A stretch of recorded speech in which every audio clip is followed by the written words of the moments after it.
मैं आज रात फिर से खुश हूँ। आपको हमारे प्रिय प्रभु यीशु के नाम में, जो पुनरुत्थित परमेश्वर का पुत्र है, और उसकी उपस्थिति पहले ही यहाँ पर थी जब मैं अंदर आया।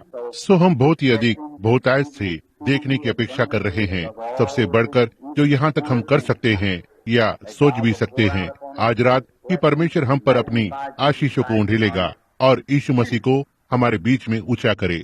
मैं पिछले 2 रातों से बोलता आ रहा हूँ। रविवार की रात मैं सोचता हूँ कि हमारी चंगाई सभा थी, और सोमवार रात मैं प्रचार कर रहा था और बताया। रविवार की सुबह आराधनालय में एक विषय को आरंभ किया था, और मैंने सोचा जब हम यहाँ पर भीड़ के लिए प्रतीक्षा कर रहे थे, एक प्रकार से थोड़ा सा एकत्र हो जाएं, तब मैं अपनी भावनाओं को व्यक्त करूंगा। मैं इन दिनों में से एक दिन, यदि परमेश्वर ने चाहा तो, और वो मेरी सहायता करे, मैं बस बहुत से अभियान करना चाहता हूँ जहाँ आप नहीं, बस वहाँ जाकर और प्रचार करूँ या वचन को सिखाऊं और वेदी की पुकार करूँ और वेदी पर जाकर और लोगों के लिए प्रार्थना करूँ, और जैसे हम पुराने समय के बैप्टिस्ट किया करते थे। केवल 2 बैप्टिस्ट को मैंने कहते सुना, आमीन। तो आज रात आप सब कहाँ पर हैं? किसी ने कहा, भाई ब्रैनम, क्या आप एक बैप्टिस्ट थे? कहा, जी हाँ। मैंने कहा, एक बार मैं यहाँ अरकनसास में प्रचार कर रहा था। एक व्यक्ति, बूढ़ा व्यक्ति, उसने चंगाई को पाया। उसके पास वो एक नाजरीन था। वो पीठ पर उसकी बैसाखी को लिए हुए था। अगले दिन शहर में से होते हुए यहाँ वहाँ घूम रहा था, उस पर एक चिन्ह के साथ। परमेश्वर ने मुझे कल रात इस बैसाखी से छुटकारा दे दिया, और वो बहुत ही बुरी तरह से अपाहिज हो गया था। ऐसा लिटिल रॉक में था, और वो कई वर्षों से इसी तरह से था, और हर कोई उसे जानता था, क्योंकि वो इधर उधर जाता था और अपनी टोपी को नीचे रखकर और उस टोपी में से पेंसिलें बेचता था, और हर कोई उसे जानता था। सो इसने बस आरंभ किया, तब शहर में एक बड़े काम को किया, और उसके कुछ रात बाद मैं प्रचार कर रहा था, और वो उठ खड़ा हुआ। उसने कहा, बस 1 मिनट भाई ब्रैनम, क्या आप बुरा न मानेंगे यदि मैं आपसे कुछ पूछूं? मैंने कहा, नहीं श्रीमान। और उसने कहा, तो ठीक है। उसने कहा, जब मैंने आपको प्रचार करते सुना, मैं जान गया कि आप एक नाजरीन हो। उसने कहा, तब मैंने यहाँ आसपास के सारे पेंटिकॉस्टल लोगों को मिला, और किसी ने मुझे बताया कि आप पेंटिकॉस्टल थे। उसने कहा, मैंने आपको कुछ समय पहले कहते सुना, आप एक बैप्टिस्ट थे। उसने कहा, मैं इसे समझ नहीं पा रहा हूँ। मैंने कहा, तो ठीक है, ये सरल है। मैं एक पेंटिकॉस्टल नाजरीन बैप्टिस्ट हूँ। ये सही है, ये सही है। हम बस विश्वास करते हैं। ओह मित्रों, मैं कलीसिया के किसी भी संप्रदाय का सदस्य नहीं हूँ, और फिर भी मैं उनमें से हर एक से संबंध रखता हूँ। जब मैंने इस पर बोलना आरंभ किया, मैंने कहा, मसीह मेरा सिर है, ये बाइबल मेरी पाठ्य पुस्तक है, और संसार मेरी कलीसिया है। इसलिए मैं मरते दम तक यही बने रहना चाहता हूँ। अब 1 या 2 रातों में हम फिर से चंगाई की सभा को आरंभ करने की कोशिश करेंगे, जब हम निसंदेह इन चारपाइयों और स्ट्रेचर को यहाँ चारों ओर पड़े हुए देख रहा हूँ। मैं कुछ तो देखना चाहता हूँ। मैं यहाँ लुइसविले, केंटकी में कुछ तो घटित होने के लिए बहुत ही उत्सुक हूँ, क्योंकि यह मेरा अपना राज्य है। मैंने केंटकी में कभी भी एक अच्छी सभा नहीं की है, जिसे आप सही मायने में एक अच्छी सभा कह सके।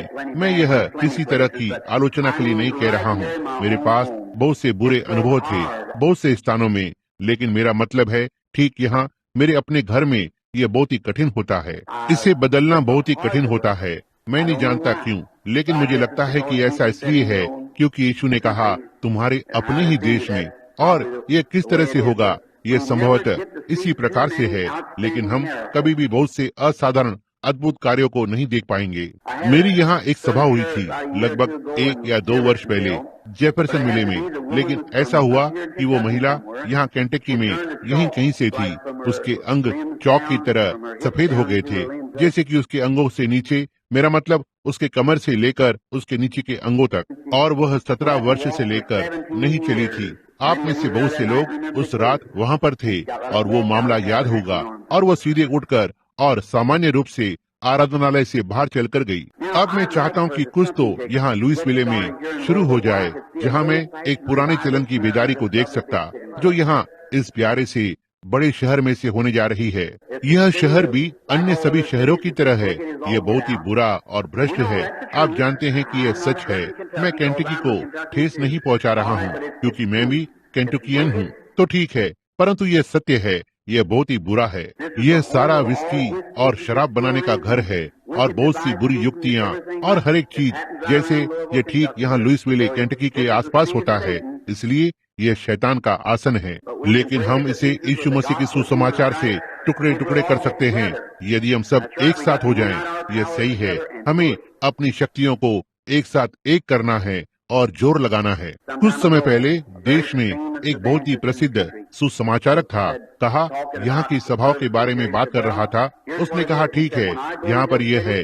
उन्होंने कहा जब मैं किसी शहर में जाता हूँ तो पूरे देश में हर जगह मेरी सभाओं को प्रायोजित करना पड़ता है, अन्यथा मैं नहीं जाऊंगा। यह सही है। तो जरा सोचें, मैं सोचता हूँ कि ठीक लुइसविले में शायद 60 या 70 बड़े बैप्टिस्ट कलीसियाएं हैं। देखा मेथोडिस्ट के बारे में क्या विचार है, और यह एक मेथोडिस्ट शहर है। असबरी यहाँ पर है। उस मनुष्य के पास क्या होगा यदि वो इस शहर में आता है जहाँ सिर्फ मेथोडिस्ट और बैप्टिस्ट हैं, प्रेस्बिटेरियन और अन्य की तो बात ही छोड़िए। अब यहाँ शहर में कितनी पूर्ण सुसमाचार की कलीसियाएं हैं। 2 या 3 साथ में छोटे छोटे मिशन यहाँ कहीं तो हैं, बस छोटी छोटी कलीसियाएं यहाँ और वहाँ, और वे एक दूसरे के साथ लड़ाई में हैं। इसलिए जब आप यहाँ पर आते हैं तो आपको अपनी सेवकाई के बल पर खड़ा होना होता है। ये सही है। और यहाँ तक कि हर कोई एक राजनीति की तरह आगे बढ़ रहा है। यह आपकी सेवकाई की ताकत पर निर्भर करता है कि आप प्रभु द्वारा भेजी गई किसी भी चीज से लाभ उठाएं। मुझे यह इस तरह से पसंद है। भाई, यदि यीशु मसीह मेरा यहाँ निवास और मेरी निर्भरता नहीं है तो फिर मेरे पास निर्भर होने के लिए और कुछ नहीं है। यह सही है। वो मसीह पर जो ठोस चट्टान है, मैं खड़ा हूँ। मेरे लिए और सारी भूमि धंसती हुई रेत है। बल्कि मैं उन 5 लोगों को प्रचार करना चाहूंगा जिन्हें मैं जानता हूँ कि परमेश्वर ने संदेश को सुनने के लिए भेजा था। 10,000 को प्रचार करने की तुलना में जो राजनीतिक रूप से इसमें खींचे गए थे। ये सही है। बल्कि मैं एक पुराने चलन के परिवर्तन को देखना चाहता हूँ, नीचे वेदी पर जाकर और रोना और भू हू करना, बजाय कि 10,000 खड़े देखूं जो बस कहते हो ठीक है, मैं इसके लिए करने की कोशिश करूंगा। इसकी कोशिश करेंगे। वो कोशिश करने वाला मसीह नहीं है, वो एक स्वीकार करने वाला है। जियो या मरो, डूबो या तैरो, जो भी है उसे ले लो। ये सही है।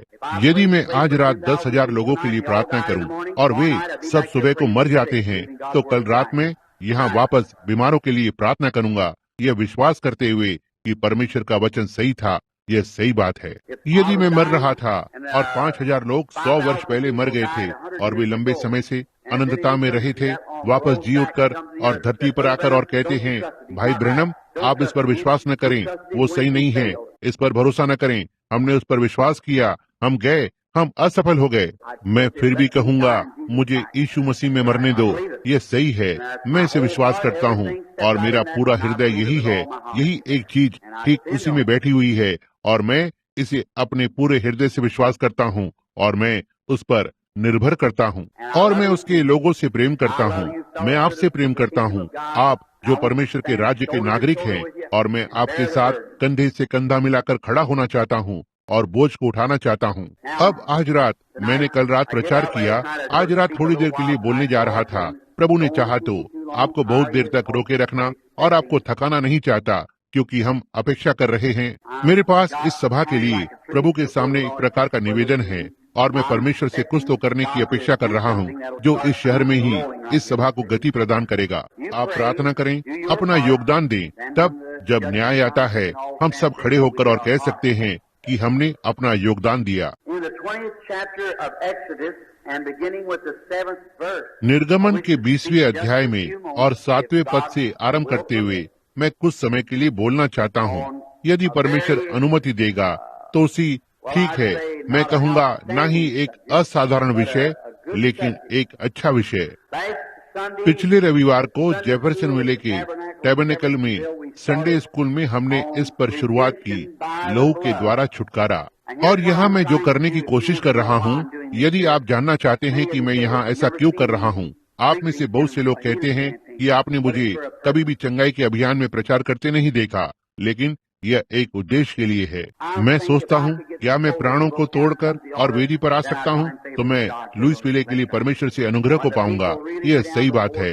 जब लोग सचमुच परमेश्वर के सामने आकर और प्रार्थना करते हैं। और फिर आप में से बहुत से हैं मित्रों जो प्रार्थना करते हैं, उपवास करते हैं, और आप जिस चीज के लिए प्रार्थना कर रहे हैं उसी को पकड़े रहने से डरते हैं। ये सही है, देखा, तो इससे आपके लिए कोई फायदा नहीं होगा कि आप उपवास करें और प्रार्थना करें जब तक कि आपके पास इसके साथ कुछ कर्म न हो। आपका सारा विश्वास संसार में आपका जरा भी फायदा नहीं करेगा जब तक आप सीधे बाहर कदम को बढ़ाकर और उसका सामना नहीं करते हैं और उसे नहीं लेते हैं। बस ऐसा ही है, आपको आगे जाना होगा। आपको बस सीधे बाहर कदम बढ़ाना है और इसे करना है। जो भी हो, जब आप कुछ भी मांगते हैं तो जाकर इसे ले लें। परमेश्वर ने कहा कि यह आपका है, इसलिए कुछ भी कम न लेना। आपने जो मांगा है उसे ले लें। आप ऐसा करें और देखें कि यह कैसे आने लगता है। जी हाँ, पीछे न हटें और न कहें ठीक है मैं बाद में लूंगा, मैं पहले लूंगा। परमेश्वर ने मुझसे प्रतिज्ञा की है, पहला स्थान यही है जो मैं चाहता हूँ, और इन 23 वर्षों से मैंने उसकी सेवा की है। उसने मुझे वो स्थान दिया है और जब तक मैं उस पर विश्वास करता हूँ और उससे प्रेम करता हूँ और वो मुझसे प्रेम करता है, यह ठीक उसी तरह होगा, क्योंकि वो अपने वचन के प्रति बाध्य है। जो कुछ भी तुम चाहते हो जब तुम प्रार्थना करते हो तो विश्वास करो कि तुमने इसे पा लिया है, तुम्हारे पास यह होगा। यही है जो उसने कहा। क्या ये सही है? ये अच्छी बात है, तो ठीक है। मैं आपको आमीन कहते हुए सुनना पसंद करता हूँ। आप जानते हैं बहन हुअर, आमीन का अर्थ है मेरे लिए ऐसा ही हो। आप जानते हैं, और मैं प्रचार के लिए जाता हूँ। मैं किसी को भी आमीन कहते हुए नहीं सुनता। मैं पूरी तरह से उलझन में पड़ जाता हूँ। यहाँ कुछ समय पहले मैं एक छोटी सी कलीसिया में प्रचार कर रहा था और मैं बस मेरे पास बहुत सारे पुलपिट के तौर तरीके नहीं हैं। मैं समझता हूँ इस दिन के धर्म शास्त्र के अनुसार कि मैं थोड़ा सा अनियंत्रित हो गया, और मैं सोचता हूँ कि मैं मंच पर कूदा पुलपिट पर इस तरह से और अपने हाथ में माइक को पकड़ा और वहाँ बैठ गया, और मेरे हाथ पैर हिल रहे थे। जितना जोर से मैं कर सकता था प्रचार कर रहा था। मैं अपने आप में आया। मैं नहीं जानता था कि मैं क्या कर रहा था। कुछ ही मिनटों में मैं फिर से खो गया और मैंने खुद को गलियारे के बीच में पाया। अपनी पतलून की टांगे ऊपर चढ़ा रहा था। मैं नहीं जानता क्यों, लेकिन मैं वास्तव में मैं वहाँ कुछ समय के लिए बने रहना पसंद करूंगा। यही एक बात है जो मैं कहना चाहूंगा। यह कहीं तो ऐसी जगह थी जहाँ मैं निश्चित रूप से अपने आप में आनंद ले रहा था। मैं इसके बाद कई दिनों तक इसी के सहारे जीता रहा। एक व्यक्ति मेरे पास आया और उसने कहा, बताओ, उसने कहा आप कैसे प्रचार कर सकते हैं और वही सारे लोग आमीन कह रहे हैं। मैंने कहा यही है जो मुझे प्रचार करने को लगाता है। जी हाँ, मेरे पास एक बूढ़ा कुत्ता हुआ करता था। मैंने रैकून का शिकार किया। मैं सोचता हूँ यहाँ मेरे बहुत से केंटकी मित्र हैं जो रैकून का शिकार करना पसंद करते हैं, और वह जो कुछ भी पेड़ पर होता था और वो जाकर पकड़ लेता, सिवाय बदबूदार जानवर संकी के, और वो उससे कुछ भी नहीं करना चाहता था। अब वो उसे झाड़ी के ढेर के नीचे दौड़ा कर ले जाता और मुझे बस इतना ही करना था। मैं निश्चित रूप से झाड़ी के नीचे उसके पीछे जाकर नहीं पकड़ना चाहता था, इसलिए मैं केवल एक काम को करता, बस झाड़ी को उठाकर और उसे थपथपाता और चिल्लाता, उसे पकड़ो, हे उसे पकड़ो, और वो जाकर बदबूदार जानवर संकी को पकड़ लेता। अब जो सबसे बुरा संकी बदबूदार जानवर, मैं जानता हूँ वो शैतान है, और यदि आप जरा सा थपथपाना चाहते हैं तो बस कभी तो एक बार आमीन चिल्ला दो और हम उसे पेड़ पर चढ़ा देंगे और थोड़ी देर बाद और जाकर उसे पकड़ लेंगे। देखा, आप जानते हैं बूढ़े बड्डी रॉबिन्सन, आप में से बहुतों ने उसके बारे में सुना होगा। क्या आपने नहीं सुना? नाजरीन कलीसिया, उसने कहा, प्रभु कहा मुझे लट्ठे के समान एक रीढ़ की हड्डी दे दो, मेरे प्राण के कोने में मुझे बहुत सारा ज्ञान दो, और जब तक मेरा एक दांत है मुझे शैतान से लड़ने दो, और फिर जब तक मैं मर न जाऊं उसे चबाता रहूंगा। मुझे लगता है कि अच्छा है, और बस यही है जो उसने किया।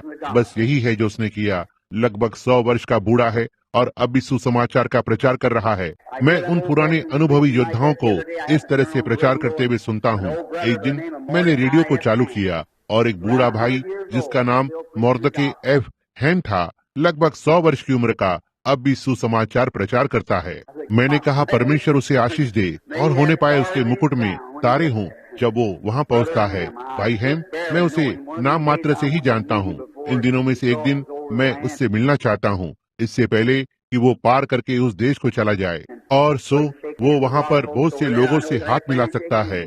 मैं जानता हूँ कि जब वो वहाँ पहुँचेगा तो उसके पास हाथ मिलाने के लिए बहुत से लोग होंगे। ओह, क्योंकि वो एक पुराना अनुभवी योद्धा रहा है। प्रभु अब आपको आशीष दे। और अब इससे पहले कि हम इस वचन में प्रवेश करें, आइए लेखक से मांगे कि नीचे आकर और इसे हम पर प्रकट करे।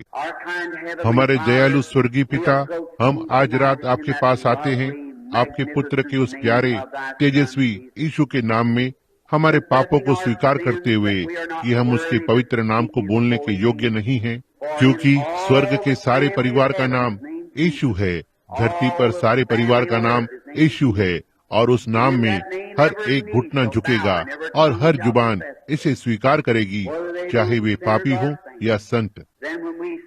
फिर जब हम उसके नाम में बोलते हैं तो हमें किस तरह से अपने हृदय में आदर के साथ कांपना चाहिए जब हम बोलते हैं।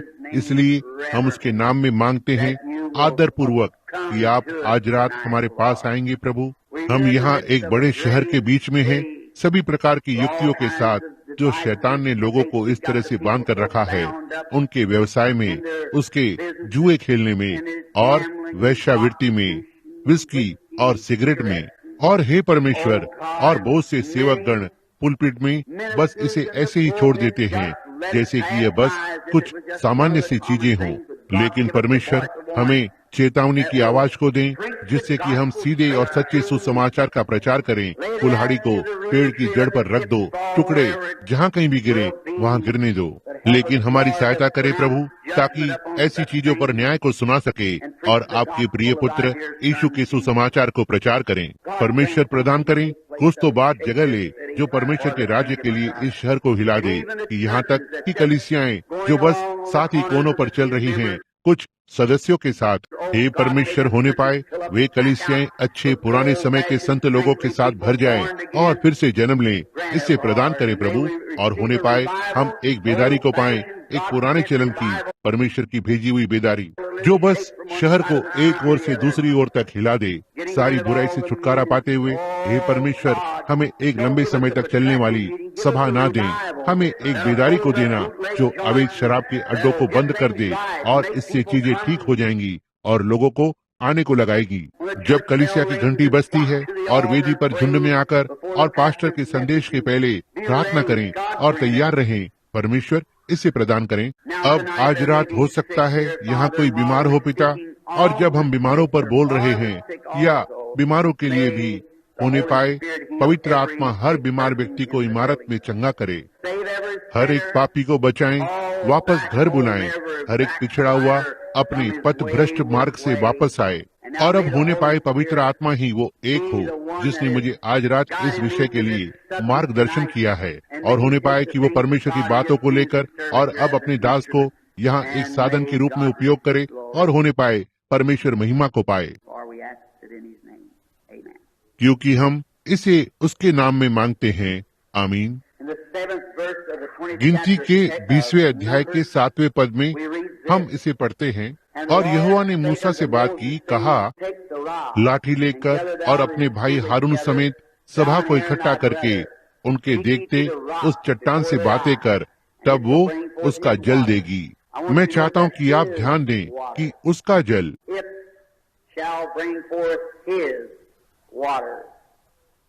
तब वो उसका जल देगी, और इस प्रकार से तू चट्टान में से उनके लिए जल निकाल लेना।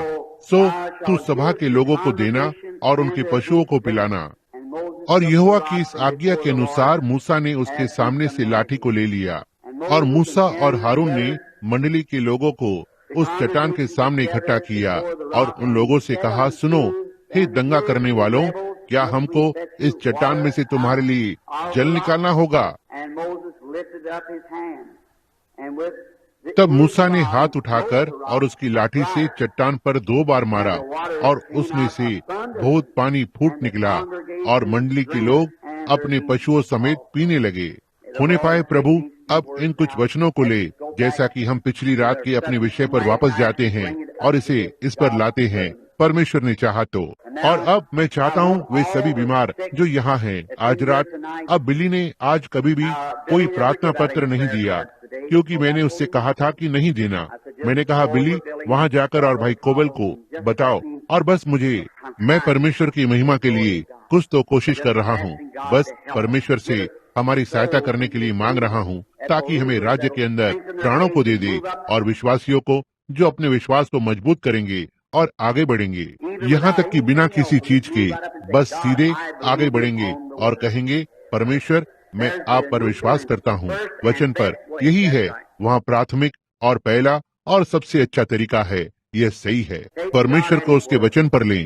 तब यदि आप ऐसा नहीं कर सकते हैं, तब निश्चय ही परमेश्वर दूसरी चीजों को अंदर भेजता है, जैसे कि दान और चिन्ह, ताकि उसके वचन की पुष्टि करे, ताकि हर विश्वासी के लिए इसकी पुष्टि करे। अब रविवार को हमारे पास था लहू के द्वारा छुटकारा। अब हम इजराइल को लेने जा रहे हैं उनकी यात्रा में, जो मिस्र से बाहर आ रहा है। संसार का नमूना, फिलिस्तीन के रास्ते पर, प्रतिज्ञा का देश। मैं सोचता हूँ कि यह एक सुंदर चीज है। मैं बस इसे पसंद करता हूँ। लगभग हर सप्ताह मैं बैठकर और उस निर्गमन की पुस्तक में से पढ़ता हूँ, यदि मैं पढ़ सकता हूँ, या जितना अधिक इसे मैं पढ़ सकता हूँ। मैं इसे पसंद करता हूँ, क्योंकि यह आज कलीसिया का एक सिद्ध नमूना है, जो स्थिति है और कैसे परमेश्वर आगे बढ़ रहा है। तब आगे बढ़ गया, जो उसने तब स्वाभाविक रूप में किया, वो अब आत्मिक में कर रहा है। इसे देखा। अब वहाँ उसने इजराइल की अगुवाई की, स्वाभाविक, जहाँ उन्होंने देखा उन्हें एक निश्चित देश से दूसरे स्वाभाविक देश के अंदर ले गया। अब हम पवित्र आत्मा के द्वारा आगे बढ़े हैं। अब प्रतिज्ञा के देश में जा रहे हैं। आप विश्वास करते हैं कि हम प्रतिज्ञा के देश के मार्ग पर हैं? मेरे पिता के घर में बहुत से घर हैं। यदि ऐसा नहीं होता तो मैं तुम्हें बता देता। मैं जाकर और तुम्हारे लिए जगह तैयार करूंगा। क्या ये सही है? अब हमारे पास एक प्रतिज्ञा का देश है जिसके लिए हम जा रहे हैं, और हर दिन एक मील के पत्थर को चिन्हित करते हैं। एक और दिन एक और मील का पत्थर, और वहाँ एक बड़ी काली छाया हमारे सामने स्थित है, जिसे मृत्यु कहा जाता है। और हर बार जब हमारा हृदय धड़कता है तो हम उसके एक कदम और नजदीक आ जाते हैं। इन दिनों में से एक दिन यह अपनी अंतिम धड़कन को लेने जा रहा है और हम अंदर जा रहे हैं। मैं अपने समय पर होना चाहता हूँ, अपने नियत समय में, जैसा कि मैं आशा करता हूँ कि आप में से हर कोई आज रात ऐसा ही करेगा। जब मैं जानता हूँ कि यह मेरे सामने रखा हुआ है और मुझे इसका सामना करना है, तो मैं डरपोक नहीं बनना चाहता। मैं अपने आप को उसके धार्मिकता के वस्त्र में लपेटना चाहता हूँ, इसमें चलते हुए, इसे जानते हुए कि मैं निश्चित हो जाऊं कि मैं उसे उसके पुनरुत्थान की सामर्थ्य में जानता हूँ। यह सही है कि जब वो मरे हुओं में से बुलाता है, मैं उनके साथ बाहर बुलाया जाऊंगा, जो एक जीविता है। परमेश्वर जीवितों का परमेश्वर है। अब जब उन्होंने इस देश में यात्रा की, हमने पाया कि परमेश्वर ने उनके लिए एक योजना बनाई। वो लहू के द्वारा छुटकारे को लेकर आया। तब हम पाते हैं वह फिर से सामर्थ के द्वारा छुटकारे को लाता है। हमने पाया परसों रात को कि उसने लहू को लगाया था, जो कि विश्वासी का एक बहुत ही सुंदर नमूना था, कि जब उसने उसके स्थान पर मसीह की मृत्यु को स्वीकार कर लिया, तब वो एक परमेश्वर की संतान बन जाता है। वो अपनी यात्रा को आरंभ करता है। अब अगली चीज जो उसके पास होनी है, उसके बचाए जाने के बाद आत्मिक रूप से, अब निर्दोष मेमने की मृत्यु ने दोषी विश्वासी के लिए जीवन को प्रदान किया। क्या यह अब एक सिद्ध नमूना नहीं है? निर्दोष की मृत्यु, दोषियों के लिए जीवन को प्रदान करना, और निर्दोष मसीह की मृत्यु हम दोषियों के लिए जीवन को प्रदान करती है। अब पहले तब जब परमेश्वर ने उन्हें लहू के जरिए से जीवन दिया और इसे साबित किया कि मृत्यु उनके ऊपर से निकल गई, उसने उन्हें उनकी यात्रा को आरंभ करवाया। हम थोड़ी देर के बाद उनके साथ होने जा रहे हैं। अब ध्यान दें, फिर अगली चीज जो परमेश्वर ने की, जैसे ही वे विश्वासी और संतान बन गए और उन्होंने परमेश्वर को स्वीकार किया, शारीरिक मृत्यु का शत्रु उनके पीछे पड़ गया और उसने उन्हें कोने में खड़ा कर दिया। एक ओर रेगिस्तान था, दूसरी ओर लाल सागर था और तीसरी ओर पहाड़ थे। फिर उनकी सेना आ रही है, उनका पीछा कर रही है, उन पर जय पाने के लिए लाखों सैनिक आगे बढ़ रहे हैं। अब परमेश्वर ने यह प्रकट किया था, उसने उन्हें जीवन दिया था मेमने की मृत्यु के द्वारा। अब वो उन्हें शारीरिक छुटकारे को दिखाने जा रहा है। हालेलुया! देखो, उद्धार और चंगाई दोनों के लिए। देखो, स्वाभाविक मनुष्य के लिए और आत्मिक मनुष्य के लिए। मृत्यु का दूत वहाँ से गुजरा, यह साबित करते हुए कि परमेश्वर ने बच निकलने का एक मार्ग बनाया था लहू के बलिदान के द्वारा, और उन्होंने इसे स्वीकार किया। अब वो शारीरिक मृत्यु से बचने का मार्ग बनाने जा रहा है। एक विश्वासी के समान जैसे ही वो बच जाता है, हो सकता है कैंसर ने उसे खा लिया हो या किसी बीमारी ने उसे खा लिया हो, परमेश्वर के पास भी सामर्थ के जरिए छुटकारा है। वैसे ही जैसे उसके पास प्राण के लिए छुटकारा है, उसके पास देह के लिए छुटकारा है। वे बच गए थे और उनका खतना किया गया था। वे लहू के नीचे थे, लेकिन फिर भी फिरौन ऐसा करने जा रहा था। शत्रु उन्हें नष्ट करने जा रहा था, उन्हें ठीक वहाँ जंगल में मारने जा रहा था। तब परमेश्वर ने उनकी देह के लिए छुटकारे की अपनी सामर्थ को दिखाया। आप इसे समझ गए? आप जानते हैं कि मैं किस बारे में बात कर रहा हूँ। सामर्थ के द्वारा छुटकारा। और फिर जब शत्रु लगभग उन पर आक्रमण करने ही वाला था, वहाँ इजराइल के ऊपर से महान अलौकिक अग्नि का स्तंभ उठ खड़ा हुआ, यहाँ पर आकर और उनके और मृत्यु के बीच में ठहर गया। इसे कुछ मिनटों के लिए अंदर जाने दें। क्या आप देख सकते हैं कि मैं क्या बोल रहा हूँ? अब हर एक विश्वासी के लिए परमेश्वर का फिर से जन्म पाया हुआ बालक जब मृत्यु समय से पहले चुपके से द्वार पर आती है, परमेश्वर का दूत आपकी और बीमारी के बीच में खड़ा होता है। अब यदि आप सीधे इस पर चलकर जाना चाहते हैं तो यह आपका मामला है, लेकिन आपको नहीं जाना है। देखा, वो आपके और मृत्यु के बीच में खड़ा हुआ है। 23 वर्ष पहले यहूदी अस्पताल में डॉक्टर मॉरिस फ्लेचर ने मुझे बताया, तुम 3 घंटे जियोगे, जो यहाँ शहर में आपके सबसे अच्छे शल्य चिकित्सकों में से एक हैं। मुझे बताया, जीने के लिए 3 घंटे ही हैं। मैं आज रात्रि जी रहा हूँ। हालेलुया! क्यों? अयोग्यता अनुग्रह के द्वारा परमेश्वर का दूत मेरे और मृत्यु के बीच में खड़ा था, मेरी रक्षा करने के लिए, और मैंने इसे स्वीकार किया। और आभार में परमेश्वर के अनुग्रह के द्वारा मैंने आज रात उसके लिए 5 लाख प्राणों को जीत लिया। ओह, किस तरह से परमेश्वर जानता है कि चीजों को कैसे करना है, यदि हम बस उसका अनुकरण करें। परमेश्वर की अगुवाई करने की कोशिश मत करो, परमेश्वर को आपकी अगुवाई करने दो। देखा, हम ही वे लोग हैं जिनकी अगुवाई की जानी है। मैं सोचता हूँ इसी कारण परमेश्वर ने हमारी तुलना भेड़ों से की है। क्या आपने कभी किसी भेड़ को खोते हुए देखा है? क्यों? वो संसार में सबसे अधिक असहाय जानवर है। वो कहीं भी अपना मार्ग नहीं ढूंढ सकता। वो बस खड़ा रहता है और मिमियाता रहता है, यहाँ तक भेड़िया उसे खा लेता है या वो वहाँ मर जाता है। वो वापस जाने का मार्ग ढूंढ नहीं सकता है। और इसी तरह से कि जब एक मनुष्य खो जाता है तो वह पूरी तरह से असहाय होता है। आप इसके विषय में कुछ नहीं कर सकते। परमेश्वर अनुग्रह के जरिए से आपको मसीह की ओर अगुवाई करना है। यीशु ने कहा, कोई भी मनुष्य मेरे पास नहीं आ सकता जब तक पिता उसे ना खींच ले, और वो सब जिसे वो खींचता है और आता है, मैं उसे अनंत जीवन दूंगा। क्या ही प्रतिज्ञा है!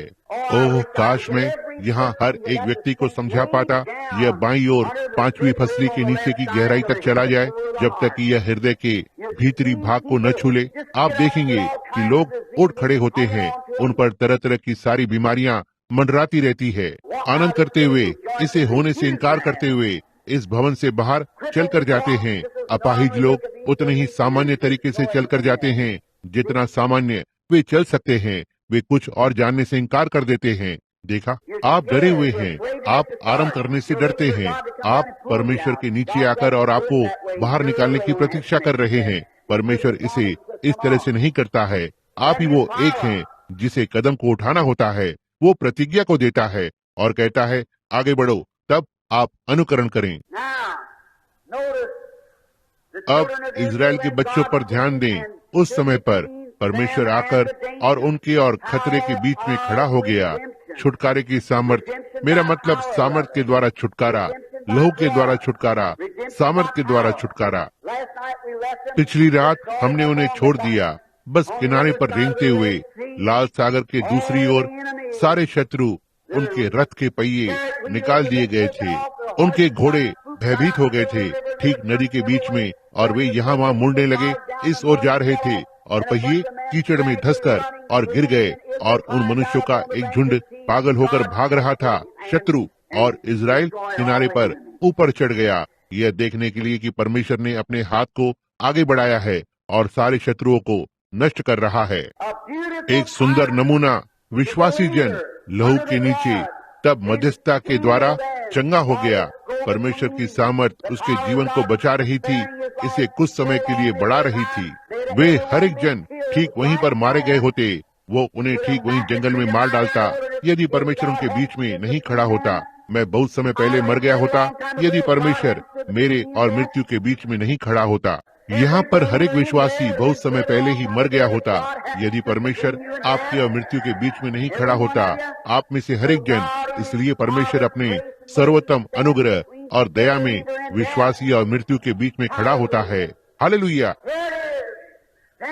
यहाँ है ये तब विश्वासी के लिए अगली चीज क्या है? अगली चीज तब पवित्र आत्मा का बपतिस्मा है। मूसा ने इजराइल की संतान को सीधे लाल सागर की ओर अगुवाई की। उन्होंने लाल सागर में बपतिस्मा लिया था। सागर जल आत्मा का प्रतिनिधित्व करता है। जब उसने चट्टान पर प्रहार किया तो पानी बाहर आ गया। और ये यूहन्ना 3:16 में मसीह का एक नमूना था। परमेश्वर ने संसार से ऐसा प्रेम किया, उसने अपना इकलौता पुत्र दे दिया ताकि जो कोई उस पर विश्वास करे वो नाश न हो लेकिन उसके पास अनंत जीवन हो। ध्यान दें, जंगल में वे नाश होने वाले लोग एक प्रहार की हुई चट्टान के द्वारा बचाए गए थे और वे नाश होने वाले लोग आज बच गए हैं। पाप में नाश हो रहे थे, अधर्म में नाश हो रहे थे, क्योंकि परमेश्वर के प्रहार किए हुए पुत्र ने उनका स्थान ले लिया। पानी आत्मा बाहर बह रहा था। देखो, मैं चाहता हूँ कि आप इसे अभी देखें। जब वे लाल समुद्र में से होकर निकले, जो पवित्र आत्मा को पाने का एक नमूना था। विश्वासी लोगों के छुटकारे के बाद मृत्यु से जीवन के लिए परमेश्वर की सामर्थ ने उसकी देह को चंगा कर दिया है। अब वो पवित्र आत्मा के बपतिस्मे के लिए एक उम्मीदवार है। अब उसके पास एक यात्रा है उस ओर जो उसके आगे रखी है, लेकिन इससे पहले कि वो उस यात्रा को पूरा करे, उसके पास कुछ तो ऐसा होना चाहिए जो उसे तैयार कर सके। आमीन। पेंटिकॉस्ट का सिद्ध नमूना। ध्यान दें, जैसे ही वे सागर किनारे से बाहर निकले, हर एक विश्वासी जब आप अंदर आ जाते हैं और बच जाते हैं तो यीशु के लहू को स्वीकार करते हैं। आप अब भी इस पर लटके रहने की कोशिश करते हैं और उस पर लटके रहते हैं और आप इसे छोड़ नहीं सकते हैं और आप उसे छोड़ नहीं सकते हैं। कुछ समय के बाद परमेश्वर आपके लिए अच्छी चीजें कर सकता है, लेकिन आप अपनी सिगरेट को छोड़ नहीं सकते। आपको कभी कभी उन लोगों के साथ मिलकर के शराब को पीना है, लेकिन आपको जिस चीज को करने की आवश्यकता है वो लाल सागर में से होकर जाना है। जब वे दूसरी ओर से बाहर आते हैं, यहाँ है ये, मैं चाहता हूँ कि आप इसे देखें। जैसे ही वे दूसरी ओर से बाहर आए, सागर किनारे पर रेंगते हुए और पीछे की ओर देखा और उन सारे पुराने सख्ती से काम लेने वालों को देखा जिन्होंने उन्हें पीटा था। उनमें से कुछ को मार डाला था। जैसे कि कैंसर और सिगरेट और तंबाकू और विस्की और हर चीज बच्चों को पागल कर देती है, उन्हें पागल खाने में भेज देते हैं और दिमागी संबंधी रोगियों का एक झुंड और बाकी की हर एक चीज संसार में उत्पन्न की है। जब उन्होंने पीछे मुड़कर देखा और उन सारी चीजों को संघर्ष करते हुए देखा, असहाय और सागर में मर रहे थे। भाई, आप एक सभा के बारे में बात करते हैं, उनके पास ऐसी एक सभा थी। मूसा, ओह, मैं इसे हृदय की गहराई तक डालूंगा। मैं आशा करता हूँ कि यह बहुत अंदर तक चला जाएगा। मूसा, अब तक का सबसे महान भविष्यवक्ता, यीशु मसीह को छोड़ कभी भी ऐसा कोई मनुष्य नहीं था जिससे परमेश्वर ने कभी बात की जैसे उसने मूसा से की थी। मसीह को छोड़, उसने कहा, यदि तुम्हारे बीच में कोई आत्मिक या भविष्यवक्ता है तो मैं उसे दर्शन दिखाऊंगा और अपने आप को उस पर प्रकट करूंगा। लेकिन मेरा दास मूसा नहीं, मैं उसके साथ आमने सामने बात करता हूँ। यह सही है। मूसा, यह गौरवशाली मनुष्य, जैसे ही वो उस अनुभव में से होकर आया, उसने उन सारे सख्ती से काम लेने वालों को मरा हुआ देखा। वो जानता था कि वे सारी चीजें हमेशा के लिए खत्म हो गई थी। वे सारी चीजें जिन्होंने उन्हें विवश किया था और उन्हें पीटा था और उन्हें चाबुक मारे थे, खत्म हो गए थे। उसने अपने हाथों को उठाया और आत्मा में गाया, ओह प्रभु, कभी भी नमूना नहीं होता और ना ही होगा जब तक हम उस ओर महिमा तक नहीं पहुंच जाते। जब वहाँ कार्य पूरा किया गया तो उसने आत्मा में गाया, और जब हम देह में छुड़ाए जाते हैं, यह पवित्र आत्मा का एक नमूना था जो पेंटिकॉस्ट पर आ रहा था जब हमने सागर में से होकर पार कर लिया। यह एक पेंटिकॉस्ट का नमूना था और मूसा वहाँ पहले की प्रतिछाया में जब उसने उसमें से होकर पार किया, उसने आत्मा में गाया। यह पेंटिकॉस्ट के दिन पर आता है और जब देह सिद्ध होती है, छुड़ाई जाती है। अब हमारा प्राण पूरी तरह छुड़ाया गया है, ठीक है, नाश नहीं हो सकता, अनंत जीवन पाया है, यही बाइबल कहती है। ओह, मुझे अच्छा महसूस हो रहा है। ध्यान दें क्यों? क्योंकि मैं जानता हूँ यह यहोवा यो कहता है, बस मेरे प्राण को वहाँ लंगर डालकर और आगे बढ़ते रहें और कहें, शैतान बस तू जो चाहता है मुझ पर फुमकारता है। ये मुझे परेशान नहीं करता, क्योंकि मैं जानता हूँ कि मैंने किस पर विश्वास किया है और मैं आश्वस्त हूँ कि वो उस बात को पूरा करने में सक्षम है जो मैंने उस दिन के निमित्त उसे सौंप दिया है। आमीन। आज रात हमें एक अच्छे पुराने चलन की, बिल्ली संडे की रुकी हुई हालेलुया बेदारी की जरूरत है। यही है जिसकी हमें यहाँ लुइस विले के आसपास आवश्यकता है। ये सही बात है, एक अच्छे पुराने चलन की परमेश्वर के द्वारा भेजी हुई पेंटिकॉस्टल बेदारी की आवश्यकता है। जी हाँ श्रीमान। ध्यान दे तब जब हमारी देह छुड़ाई जाती है, जो कि अब हमारे पास दिव्य चंगाई है, एक छाया के रूप में, जैसा कि वहाँ पेंटिकॉस्ट की एक छाया थी। देखो कि उन्होंने उद्धार की छाया के समय में क्या किया। देखो वे वहाँ परमेश्वर के सामने किस तरह से चले, बुझाया, धार और इत्यादि, आग की और तलवार की धार से बच निकले।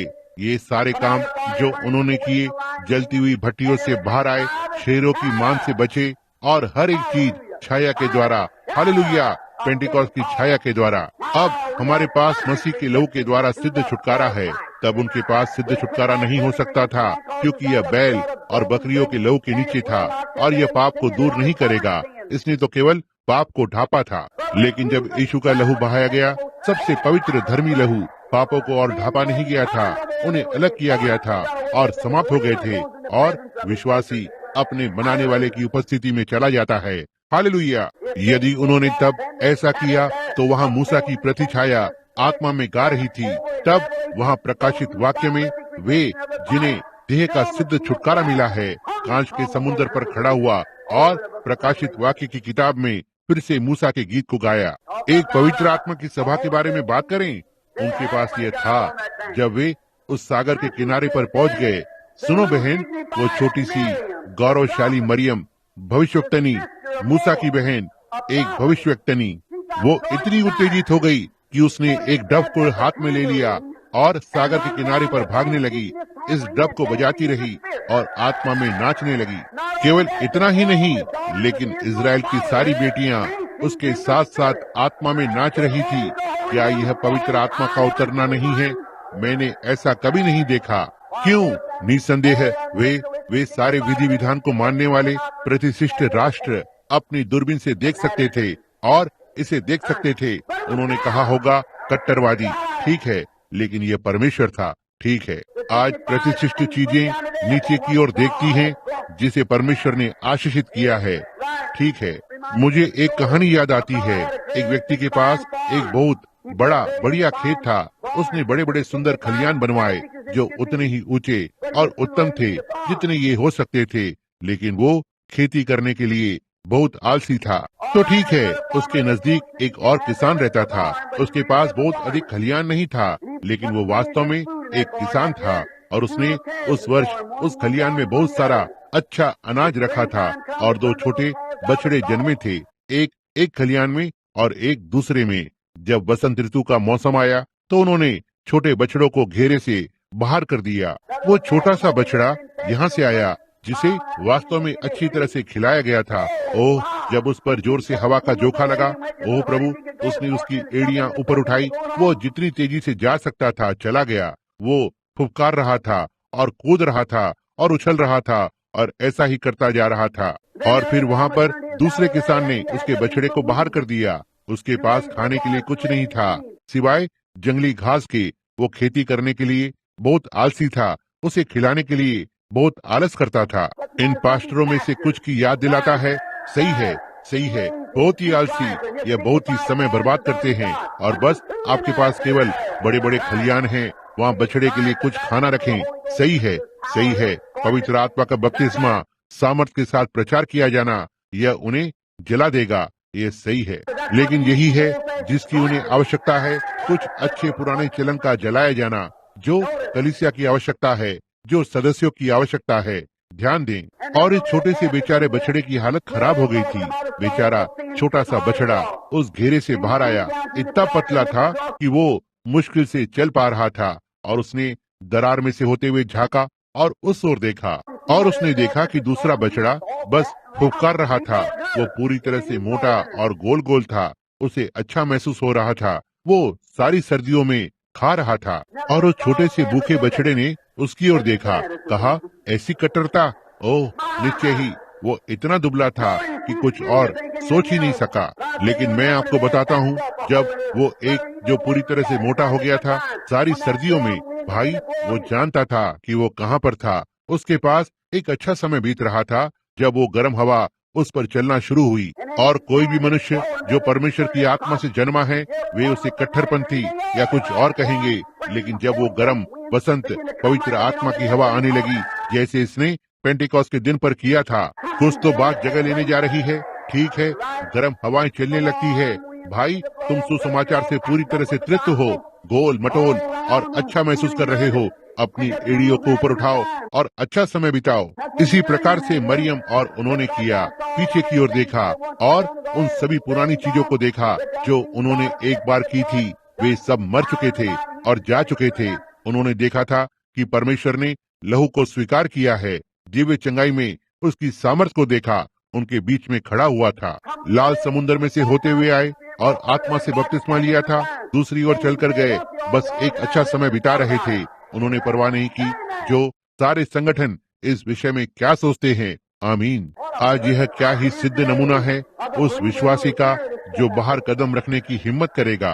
परमेश्वर ने प्रतिज्ञा की है कि वो उनकी हर आवश्यकता को पूरा करेगा। उसने प्रतिज्ञा की है कि वो हमारी हर आवश्यकता को पूरा करेगा। उसने उन्हें कभी नहीं बताया, मैं चंगाई के मार्ग को बनाऊंगा, मैं इसके लिए मार्ग को बनाऊंगा, मैं उसके लिए मार्ग को बनाऊंगा। उसने कहा, मैं तुम्हारे साथ रहूंगा। हालेलुया। यही है जो उसने हमसे कहा, मैं तुम्हारे साथ रहूंगा, यहाँ तक कि तुम में रहूंगा संसार के अंत तक। मुझे बस इतना ही कहना है। आपको इस पर, उस पर इत्यादि पर बहस करने की आवश्यकता नहीं है। यदि वो यहाँ पर है तो यह मुझे संतुष्ट करता है। दिव्य चंगाई यहाँ पर है, सामर्थ्य यहाँ पर है। हर एक चीज जो वहाँ पर थी वो अब है। यीशु मसीह कल, आज और युगानुयुग एक सा है। इसलिए आप अपने धर्म ज्ञान को लेकर और इसके साथ डूब सकते हैं। भाई, मैं विश्वास करता हूँ कि यीशु मसीह कल, आज और युगानुयुग एक सा है। कहा, मैं तुम्हारे साथ रहूंगा, यहाँ तक कि तुम में रहूंगा संसार के अंत तक। जी हाँ। और वहाँ वे बाहर आए और वो उनके साथ था। अब उसने कहा, ओह, उनके सिर पर रोटी की एक छोटी सी टोकरी थी। यह सब खा ली गई और खत्म हो गई। उनके पास कुछ नहीं था। वे बिस्तर पर चले गए।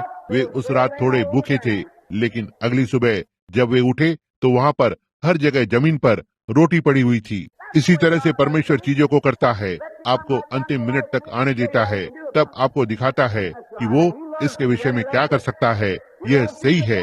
वो ऐसा करना पसंद करता है। वो पसंद करता है। वो अपने लोगों को आश्चर्यचकित करना पसंद करता है। आप पुरुष अपनी पत्नी को इस तरह से करना पसंद करते हैं। उसके जन्मदिन तक रुकते हैं, बस उसे संदेह के नीचे रखते हैं, क्योंकि आप उससे प्रेम करते हो। यही कारण है कि परमेश्वर हमें कभी कभी मार्ग के अंत तक आने देता है, क्योंकि वो हमसे प्रेम करता है और अपनी अलौकिक और अपनी सामर्थ को साबित करना चाहता है, क्योंकि वो हमसे प्रेम करता है। यही कारण है कि वो ऐसा करता है। जी हाँ, वो हमें सीधे उस स्थान तक जाने देता है जहाँ हम बस अंतिम कदम को उठाने के लिए तैयार होते हैं। तब वह दृश्य में कदम रखता है। उसने इब्रानी बच्चों को सीधे आग की भट्टी में चलकर जाने दिया, लेकिन वहाँ पर एक चौथा मनुष्य पंखे के साथ खड़ा था, इसे उनसे दूर रख रहा था। देखा, वो हमेशा वहाँ पर होता है। वो कभी नहीं छोड़ता है। वो हमेशा ही समीप रहता है। प्रभु का दूत उनके चारों ओर छावनी डाले रहता है जो उसका भय मानते हैं। वहाँ उस रात उन्होंने अगली सुबह को उस रोटी को उठाया। मैं उन इजरायलियों को देख सकता हूँ जो अभी अभी लाल समुद्र में से होकर निकले थे, अभी अभी लहू के द्वारा छुड़ाए गए थे। परमेश्वर की चंगाई की सामर्थ को देखा, या उस अद्भुत सामर्थ को जो वहाँ बीच में खड़ी है, परमेश्वर के और इजराइल और मिस्र के बीच, और उनके पीछे शत्रुओं को डुबा दिया था। जैसे कि पुराना कैंसर हमेशा के लिए चला गया, अंधापन चला गया था, बहरापन चला गया था, मधुमेह चला गया था, हर एक चीज वहाँ पीछे यीशु मसीह के लहू में डूब गई है। आप कैसा महसूस करते हैं? ओह, रास्ते पर चलते हैं और कुछ पुराने निंदा करने वाले कहते हैं, अब 1 मिनट रुकना, क्या आपको इस बात पर यकीन है? मुझसे बात मत करो। आमीन। ओह प्रभु, मैं उन्हें वहाँ पर देख सकता हूँ, बस इकट्ठा हो रहे हैं और इकट्ठा हो रहे हैं और खा रहे हैं और एक शानदार समय बिता रहे हैं। बिल्कुल पुराने चरण की तरह पवित्र आत्मा की सभा। यहाँ परमेश्वर का आत्मा आएगा जो किसी छोटे संत की ओर बढ़ता है, ऊपर पहुंचेगा। इसे इस तरह से हृदय में जाने दें और चिल्लाएं, प्रभु की स्तुति हो। बस इस तरह के एक पुराने चरण की सभा। जी हाँ श्रीमान, वे बस इसे एक ओर से दूसरी ओर पकड़ रहे थे, एक अच्छा समय बिता रहे थे। अब वो रोटी कभी बंद नहीं हुई, यह उनके लिए पूरी यात्रा में से होते हुए मिलती रही। यह सही है और हमें पेंटिकॉस्ट का एक सिद्ध नमूना था। यह स्वाभाविक में था। वो रोटी कभी भी रुकी नहीं जब तक उन्होंने प्रतिज्ञा के देश में प्रवेश नहीं कर लिया। यह वही रोटी बनी रही। क्या यह सही है? आप बाइबल पढ़ने वाले इसे जानते हैं। और फिर जब हम कलीसिया का प्रारंभ पेंटिकॉस्ट के दिन पर हुआ था, जब विश्वासी लोग वहाँ पर थे और वहाँ से तेज आंधी की सनसनाहट का एक शब्द आया, जिस घर में वे बैठे थे उस घर को भर दिया। वही पवित्र आत्मा जो तब नीचे उतरा अब भी उतरता है। यह उस समय से लेकर अंत समय तक आगे ऐसा ही चलता रहेगा। यह ठीक आगे जारी रहेगा। यह हमारी रोटी है। उन्हें स्वाभाविक रोटी को खिलाया गया, हमें आत्मिक रोटी को खिलाया गया है। यीशु ने कहा, मैं जीवन की रोटी हूँ जो स्वर्ग से परमेश्वर की ओर से आई है। उन्होंने कहा, हमारे पूर्वजों ने जंगल में 40 वर्ष तक मन्ना खाया। उसने कहा, वे हर एक जन मर गए। जी हाँ श्रीमान, लेकिन वह जो मेरा मांस खाता है और मेरा लहू पीता है, उसके पास अनंत जीवन है और मैं उसे अंतिम दिनों में जिलाकर खड़ा करूंगा। मैं जीवन की रोटी हूँ जो स्वर्ग से परमेश्वर की ओर से आई है।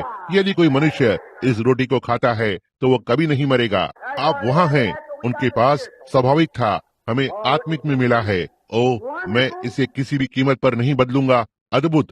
ओह, आप कहते हैं भाई ब्रैनम, हम सब जानते हैं कि आप कट्टरपंथी हैं। अच्छा, मैं भी जानता हूँ, मैं मसीह के लिए मूर्ख हूँ। आप किसके लिए मूर्ख हो? आप हो सकता है शैतान के लिए मूर्ख हो, तो ठीक है, इसलिए मैं बल्कि मसीह के लिए मूर्ख होना पसंद करूंगा। क्या आप नहीं होना चाहेंगे? ठीक है। ध्यान दें, यहाँ उस मन्ना के विषय में एक और बात है। जब उन्होंने इसका स्वाद चखना आरंभ किया तो उन्होंने कहा, इसका स्वाद शहद के जैसा लगता है। जी हाँ, यह मीठा था। मैं बस उन पुराने संतों को देख सकता हूँ जो अपने होठों को चाटते और खाते हैं। यह अच्छा था। क्या आपने कभी इसका स्वाद चखा है? यह भी अच्छा है। कहा, चक्कर देखो, प्रभु भला है। इसका स्वाद चट्टान में शहद के समान है। मैंने अक्सर इस टिप्पणी को बहुत बार किया है कि जब पुराने समय का दाऊद, जिसने उसके भजन संहिता में बोला था, कहा, इसका स्वाद चट्टान में मधु के जैसा है। दाऊद एक चरवाहा होने पर उसके पास एक छोटा सा थैला था। वे अपनी बगल में लेकर चलते थे और वे हमेशा उसमें शहद को रखते थे। पुराने चरवाहे अब भी फिलिस्तीन में ऐसा करते हैं और जब उनकी भेड़ बीमार हो जाती है तब पहली बात जो आप जानते हैं, वो वहाँ थैले में हाथ डालता है और इस शहद का एक जरा सा हिस्सा लेता है और वो इसे लेकर और इसे चट्टान पर रगड़ता है, एक चूने के पत्थर की चट्टान पर। और भेड़ उस शहद को पसंद करती है, इसलिए वो चट्टान से उस शहद को चाटने के लिए चली जाती है। और वहाँ चूना पत्थर के विषय में कुछ तो है जो बीमार भेड़ को चंगा कर देता है। और मैं आपको बताता हूँ, हमारे पास यहाँ आज रात शहद से भरा हुआ पूरा थैला है और हम इसे चट्टान पर रखने जा रहे हैं। मसीह यीशु और बीमार भेड़ चाटने के लिए जाएगी। आप निश्चित रूप से चंगे हो जाते हैं। ये ठीक बात है, केवल चाटे चाटे चाटे। और शहद को चाटते समय क्यों, आपको निश्चित रूप से कुछ चूना पत्थर मिलेगा। यह उतना ही निश्चित है जितना कुछ भी। अब हम इसे कलीसिया पर नहीं डालने जा रहे हैं, हम इसे मसीह पर डालने जा रहे हैं, जहाँ से ये संबंध रखता है। ये सही है, क्योंकि चंगाई मसीह में ही है। आमीन। अन्य छुटकारे की आशीष के जैसे ही। ध्यान दें।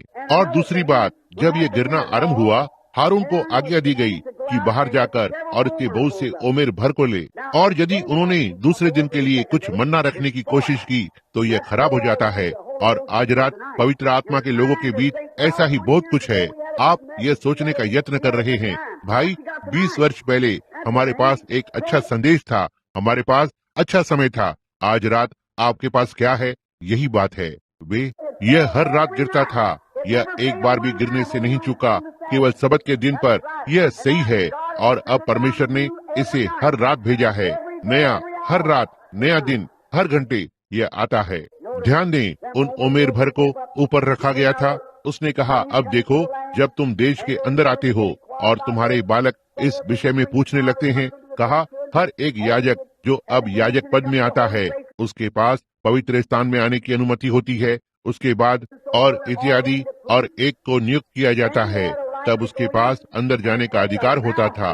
और एक निवाला मूल मन्ना को लेता है जो आरंभ में गिरा। जो सबसे पहले गिरा, उन्होंने उसे उठाकर और एक उमेर में डाल दिया और इसे रख दिया, और इसे केवल याजक गण के लिए रखा जाता था। अब आप कहते हैं, भाई ब्रैनम, इसका आज के लिए क्या नमूना है? क्यों हम याजक गण हैं? तुम एक शाही याजक गण हो, एक पवित्र राष्ट्र हो, एक विशेष लोग हो जो परमेश्वर के लिए आत्मिक बलिदान दे रहे हो। तुम्हारे होठों के फल उसके नाम को धन्यवाद दे रहे हैं। आमीन, वहाँ है ये। अब फिर पेंटिकॉस्ट के दिन पर जब पवित्र आत्मा उतर रहा था, हमारा मन्ना है। अब हर एक याजक जो वहाँ पीछे है, पुराने नियम के नीचे, जब वे एक याजक होने के लिए आए, वे जानते थे कि उन्हें मूल मन्ना का निवाला मिलने जा रहा था, न ही कुछ निर्मित किसी मनुष्य का बनाया हुआ जो इसी प्रकार से दिखाई पड़ता था, लेकिन उन्हें कुछ मूल मिलने जा रहा था। तो ठीक है, पेंटिकॉस्ट के दिन पर जब हमारा मन्ना गिरना आरंभ हुआ, पवित्र आत्मा एक तेज सनसनाती हुई आंधी के समान आया। यहाँ एक छोटे से गौरवशाली लोगों का एक झुंड था, 120 उस एक ऊपरी कोठरी में। दरवाजे बंद थे, खिड़कियां बंद। वहाँ पीछे बैठे हुए थे, प्रतिज्ञा की प्रतीक्षा कर रहे थे। जी हाँ, वे यीशु के साथ थे। निश्चय ही वे उसकी सामर्थ को जानते थे और वो सब, लेकिन वे प्रतिज्ञा की प्रतीक्षा कर रहे थे। यही है जो हम आज रात चाहते हैं होने के लिए। यदि लोगों का यह झुंड एक सहमति में हो सकता है जैसे वे उस रात को थे, वही बात आज रात को दोहराई जाएगी, ठीक यहाँ इस इमारत में, लुइसविले, केंटकी में, जो पेंटिकॉस्ट के दिन पर दोहराया गया था। यह सही है। ओह, निश्चय ही उनके पास उसी तरह की निंदा करने वाले होंगे जो यहाँ लुइसविले में थे, लेकिन वे सब एक ही स्थान पर थे, एक मत से। और अचानक वहाँ एक सेवक आया और उसके पास एक पत्र था, और उन्होंने अपने नामों पर हस्ताक्षर किए और संगति का दाहिना हाथ बढ़ाया और कलीसिया की संगति में प्रवेश किया। यह आज हो सकता है, लेकिन ऐसा तब नहीं था। इसी तरह से प्रोटेस्टेंट इसे करते हैं। कैथोलिक वेदी के पास चलकर जाता है और अपना पहला प्रभु भोज लेता है, अपनी जीभ को बाहर निकालकर पतली पपड़ी को लेता है, और याजक दाखरस को पीता है, फिर वह वही बन जाता है। लेकिन भाई, पेंटिकॉस्ट के दिन पर वे एक चित थे, एक ही स्थान पर। तब अचानक से वहाँ आकाश से एक आवाज सुनाई दी। मनुष्य का इससे कोई लेना देना नहीं था। एक तेज सनसनाती आंधी की तरह इसने सारे घर को भर दिया जहाँ वे बैठे थे। परमेश्वर की सामर्थ उन पर उतर आई। वे बाहर सड़क पर चले गए, पागलों के झुंड की तरह व्यवहार करते हुए, जैसा कि उन्होंने वहाँ किया था जब वे लाल समुद्र में से होते हुए आए थे। यह सही है।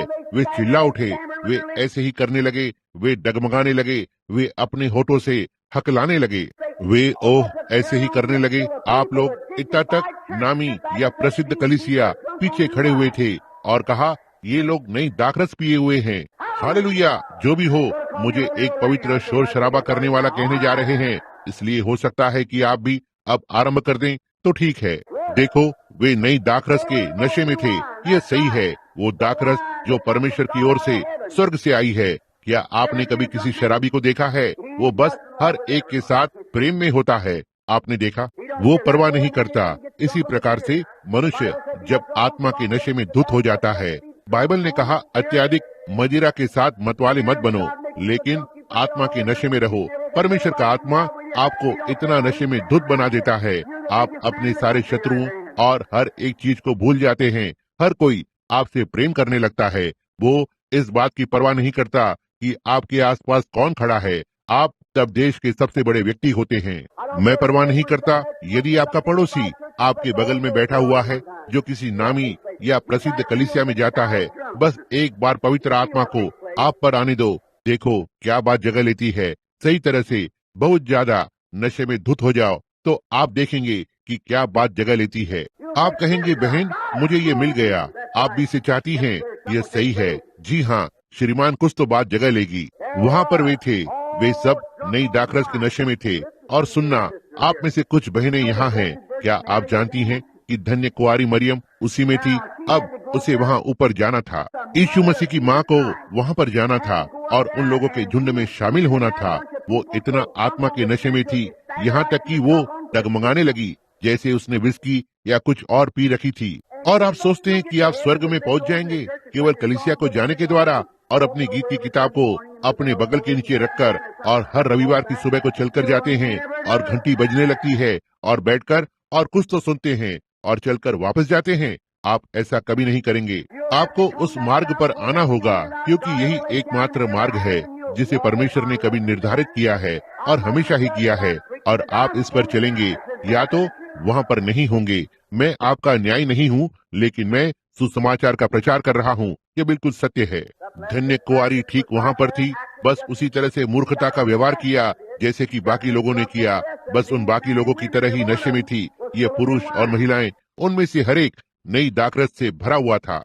यदि परमेश्वर ने उस योजना को कभी बदला है मेरे लिए, आप इसे वचन में से दिखाएं। यह वहाँ नहीं है। नहीं श्रीमान, ऐसा ठीक आगे युग के अंत तक था, इसी तरह से ठीक बाइबल के अंत तक, और यह बात उसी तरह से होगी जब यीशु आता है।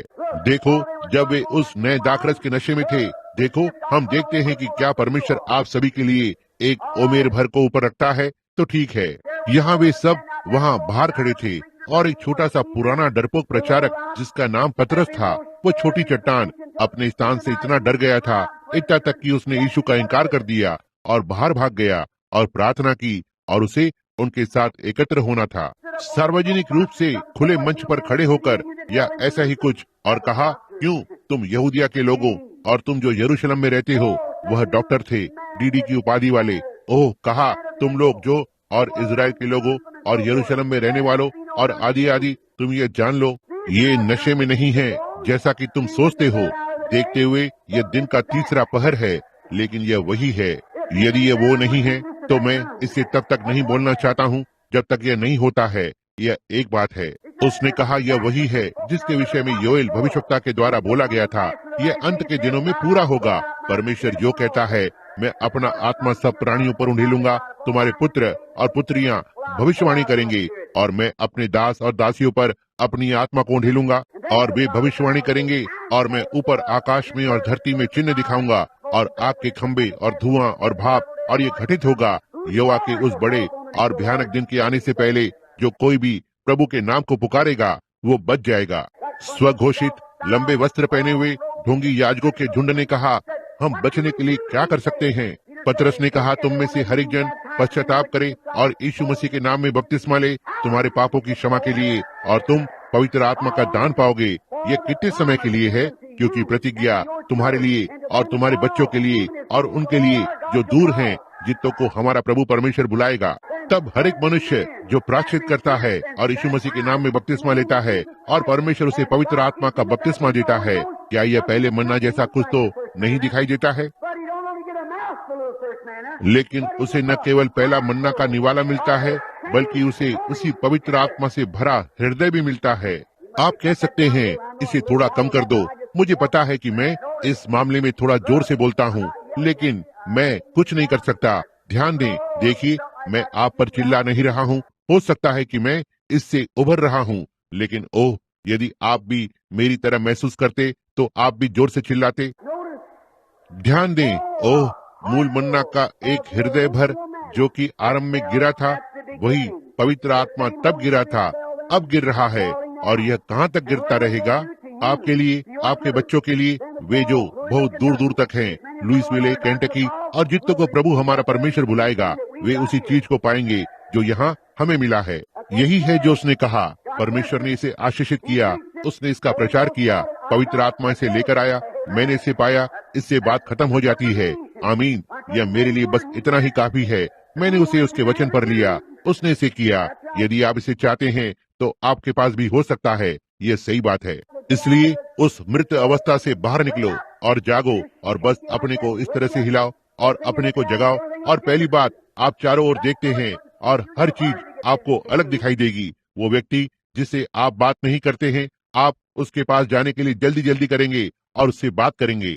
जी हाँ श्रीमान, बस उससे बात करनी है। ऐसा ही है। ओ, वे सारी चीजें उन पुराने टायर के औजारों को वापस ले जाते हैं, और सारी वे चीजें जो आप उस समय होटल से उठाकर ले आए थे, वो पुराना तौलिया जो आपने लपेटा था, वो चांदी के बर्तन जो आपने मेज पर से उठाकर ले आए थे, आप इसे वापस लेकर जाने के लिए जल्दी करेंगे। आप निश्चय ही करेंगे। जी हाँ श्रीमान, यह आपको मसीह यीशु में नई सृष्टि बना देगा। अब मरियम को देखें। ओह प्रभु, हमें जल्दी करना होगा। हम सही दिशा में आगे बढ़ रहे हैं। यहाँ वे जंगल में से होते हुए बढ़ते हैं। पुराने चलन की सभा के बाद अब वे अपनी यात्रा पर हैं। क्या ये विचित्र नहीं है कि उन्हें सीधे पाप के जंगल में ले जाया गया, ठीक उस जंगल तक, ठीक उस कड़वे पानी के झरने में। क्या आप कल्पना कर सकते हैं कि परमेश्वर अपने बच्चों को ले रहा है ठीक उसके बाद जब वे बच गए और पवित्र आत्मा से भर गए कड़वे पानी के झरनों की ओर? निश्चय ही वो अपने प्रेम को उन पर फिर से प्रकट करना चाहता है। यह सही है, वे वहाँ पर पहुँच गए। आप जानते हैं, जब आपको पवित्र आत्मा मिलता है तो आप बहुत सारी बाधाओं का सामना करते हैं। धर्मी पर बहुत सी विपत्तियां पड़ती तो हैं, लेकिन परमेश्वर उसे उन सब से छुड़ाता है। परमेश्वर आपको ठीक वहाँ तक लाता है। आप इसका सामना करते हैं ताकि वो आपको अपनी सामर्थ और अपनी भलाई को दिखा सके। जैसे मैंने यरूशलेम में चरवाहे की कहानी को सुना, जिसने अपनी भेड़ के पैर को तोड़ दिया था। उन्होंने कहा, क्यों तुम निर्दयी चरवाहे हो, तुमने भेड़ की टांग क्यों तोड़ दी? कहा, खैर उसने ऐसा व्यवहार नहीं किया जैसे वो मुझसे प्रेम करती हो, इसलिए मैंने सोचा कि मैं बस उसका पैर तोड़ दूंगा। इसलिए मुझे उसे कुछ विशेष तरह से ध्यान देना होगा और तब उसके बाद से वह मुझसे प्रेम करेगी। कभी कभी परमेश्वर आपको आपकी पीठ के बल एक बीमारी के साथ लेटा देता है कि डॉक्टर कहता है कि आप मर जाएंगे। परमेश्वर आपको थोड़ा विशेष उपचार दे सकता है ताकि आप उससे थोड़ा और प्रेम करें। यह सही है। कुछ पानी में से होते हुए, कुछ बाढ़ में से होते हुए, कुछ गहरी परीक्षाओं में से होते हुए, लेकिन सभी को लहू में से होते हुए यीशु अपनी कलीसिया की अगुवाई करता है। अब जब वे वहाँ पर थे और पानी कड़वा था और वे नहीं पी सकते थे, परमेश्वर ने एक मार्ग को प्रदान किया। एक छोटा सा पेड़ वहाँ पानी के किनारे पर झूल रहा था। मूसा ने बस इसे काट दिया और इसे पानी में फेंक दिया। सारी चीज को बदल दिया। अच्छा, मीठा पानी। अब जब आप अपने किसी कड़वे पानी का सामना करते हैं या ऐसा ही कुछ और चीज का, आज रात एक पेड़ है, आत्मिक रूप से बोल रहा हूँ, आज रात गुलगुत्ता के ऊपर या संसार के ऊपर लटक रहा है, जो आपके सामने आने वाले किसी भी कड़वे पानी को मीठा कर देगा। यह सही है, कलवरी किसी भी अनुभव को मीठा कर देगी। बहुत सी बार हम कठिन स्थानों में चले जाते हैं और सोचते हैं कि कैसे, इसलिए मैं कभी कभी अपनी आंखें बंद कर लेता हूँ और सोचता हूँ उस ओर गुलगुत्ता पर जहाँ मेरा छुड़ाने वाले का लहू बहा और मेरे जीवन के लिए मर गया। तब मेरी परीक्षा बहुत ही कम दिखाई देती है। मैं बस इस चीज को एक तरफ फेंक देता हूँ और आगे बढ़ता हूँ। यह इसे मीठा बना देता है। यह मेरे हर अनुभव को मीठा बना देता है। वो हमेशा ही इसे मीठा करता है जब मैं अपने मारा के जल में आता हूँ। अब हम उन्हें अब यहाँ जंगल में देखने जा रहे हैं। उन सारे बड़े बड़े चिन्हों और अद्भुत कामों के बाद बेदारी शांत हो गई थी। और पहली बात आप जानते हैं, जब बेदारी शांत हो गई, क्योंकि वे सारे आश्चर्य कर्मों के बारे में भूल गए। क्या ऐसा ही आज के लोगों के जैसा नहीं है? वे भूल जाते हैं कि परमेश्वर ने पिछले वर्ष क्या किया था, जो परमेश्वर ने यहाँ हाई स्कूल की सभा में किया। आप इसके बारे में सब भूल जाते हैं। देखा परमेश्वर ने क्या किया, हम बस इसे भूल जाते हैं। अब ध्यान दें, और क्योंकि वे एक दूसरे के साथ वाद विवाद करने लगते हैं। खैर, मैं वास्तव में हूँ, आखिरकार मैं एक मेथोडिस्ट हूँ। हमारी कलीसिया सबसे बड़ी है। मैं एक बैप्टिस्ट हूँ और मैं आपको ठीक अभी बताऊंगा। हम अनंत सुरक्षा में विश्वास करते हैं और हमारे पास ये है। हाँ, आप सबके पास ऐसी शिक्षा नहीं है। आखिरकार यही है, जब आप परेशानी में पड़ जाते हैं और आपकी पानी की आपूर्ति बंद हो जाती है। ये सही बात है, ये सही बात है। यही है, जब वो वहाँ रेगिस्तान में रहता है, बड़बड़ाना, कुड़कुड़ाना और शिकायत करना आरंभ करता है। ठीक है, मैं आपको बताऊंगा। जब वो पुराना पास्टर यहाँ पर था, वो पुराना प्रचारक जिसने उस पुराने समय के धर्म को इस तरह से प्रचार किया, मैं नहीं जानता कि वो सही था या नहीं। मैं आपको बताऊंगा, उसने मेरी माँ को इतना पागल कर दिया। एक रात वो घर चली गई और मैं आपको बताऊंगा, वो जैसे उत्तेजित हो गई थी। उसे ऐसा होना चाहिए था। ये सही है। ओह, मैं नहीं जानता कि मैं इसके विषय में और अधिक सुनना चाहता हूँ या नहीं। और यही है, जब आपके पानी की आपूर्ति बंद हो जाती है। यह सही है, यही है जब आप रेगिस्तान में पहुंच जाते हैं। वे कुड़कुड़ाने लगते हैं। उन्होंने कहा, हमारे प्राण इस हल्की रोटी को पसंद नहीं करते हैं। मिस्र के लहसुन और प्याज को छोड़ने के बाद और दूतों का खाना खा रहे थे और फिर भी शिकायत कर रहे थे। क्या यह कलीसिया के समान नहीं है? अब मैं पवित्रता के लोगों के पास आ रहा हूँ। आप सब, जी हाँ, आप सभी दूतों के भोजन को खा रहे थे और फिर कहा, काश हम वापस मिस्र में होते जिससे कि कुछ और लहसुन को खाएं। क्लिंटन, मिक मेचेन और उसके वाइल्ड कैटस बैंड आज रात बार में जाने वाले हैं। यदि मैं उस पुरानी कलीसिया में नहीं जुड़ता तो मैं वहाँ जा सकता था। आप बस चले जाएं। जहाँ आपका खजाना है वहाँ आपका हृदय भी होता है। जब आपने आरंभ किया तो आपको कभी कुछ नहीं मिला। यह सही है, यह सही है। ओह, मैं ऐसा करना चाहता था या वैसा करना चाहता था। वहाँ आप हमेशा एक शिकायत को करते रहते हैं। और वे मिस्र के गंदे पानी को छोड़कर आए ताकि युगों की चट्टान से शुद्ध जल को पिएं और इसके बारे में शिकायत कर रहे थे। उन्होंने उस स्थान को छोड़ दिया जहाँ मिस्र के बड़े बड़े घमंड करने वाले चिकित्सक, बड़े बड़े डींग मारने वाले और सारे लोगों को छोड़ दिया ताकि उस महान चिकित्सक के साथ हों। उन्होंने उस स्थान को छोड़ दिया जहाँ उन्होंने कहा कि आश्चर्य कर्मों के दिन बीत चुके हैं उन लोगों के साथ होने के लिए जिनके पास चिन्ह और अद्भुत कार्य थे और अब भी शिकायत कर रहे थे। ओह प्रभु, जी हाँ श्रीमान। वहाँ नीचे निश्चय ही वे मिस्री, वे ठंडे अन्य जाति साधारण से लोग थे। उन्होंने अद्भुत कार्य जैसी किसी चीज में विश्वास नहीं किया। तब वे यहाँ बाहर थे जहाँ उनके इर्द गिर्द एक अग्नि का स्तंभ था। ये आज रात हमारे पास है। वे वहाँ बाहर थे जहाँ उनके पास छावनी में आनंद था, चिल्ला रहे थे, आश्चर्य कर्म किए जा रहे थे और हर एक चीज, और फिर इसके विषय में शिकायत कर रहे थे। यही कारण है कि पानी सूख गया। यही कारण है कि उनके पास खाने या पीने के लिए कुछ भी नहीं था, क्योंकि वे कुड़कुड़ा रहे थे। और आज रात लुइसविले के आसपास की कलीसियाओं के साथ यही मामला है। कुड़कुड़ाना, शिकायत करना, दया, मेहनत करने के लिए वापस चले जाओ, ऐसा ही है। तो फिर ये व्यक्ति कौन है? मूसा, जो भी हो, हमने इस पवित्र शोर मचाने वाले प्रचारक को क्यों सुना? हम यहाँ बाहर क्या कर रहे हैं? और उनके जल की आपूर्ति सूख गई। मैं मूसा के विषय में सोचता हूँ। वो महान व्यक्ति, उसे मिस्त्रियों के सारे उस ज्ञान में सिखाया गया था। आइए कुछ मिनटों के लिए उसकी ओर देखें। आइए मूसा को एक मिनट के लिए लेंगे। उस व्यक्ति की ओर देखो। वह था मिस्रवासी। जहाँ यह हमारी चिकित्सा विज्ञान की बात आती है, वे आज हमसे बहुत आगे थे। वे हमसे बहुत आगे थे। बहुत सी चीजें जो वे कर सकते थे जो हम नहीं कर सके। और मूसा के पास सारा इलाज था। और जब वो वहाँ पर था, सोचें, मूसा के साथ लगभग 20 लाख लोग थे। उसके पास छोटे छोटे बच्चे थे। उसके पास बूढ़े पुरुष थे, बूढ़ी महिलाएं थी। उसके पास अपाहिज और अंधे लोग थे। बालकों ने जन्म लिया, उनमें से हजारों एक सप्ताह के समय में। और मूसा, डॉक्टर मूसा, वो वहाँ जंगल में इन सारे लोगों के साथ था। मैं उसके दवा के डब्बे में देखना चाहता हूँ। क्या आप नहीं चाहेंगे? मैं देखना चाहता हूँ कि डॉक्टर मूसा के पास दवा के डब्बे में क्या था। आइए हम दवा के डब्बे में जरा सा झांकें और देखें कि उसके पास क्या था। मूसा, क्यों? तुम्हारे पास वहाँ उसमें क्या था मूसा? क्योंकि हम देखते हैं कि जब 40 वर्ष की सारी यात्रा में 20 लाख से अधिक बच्चों ने जन्म लिया था।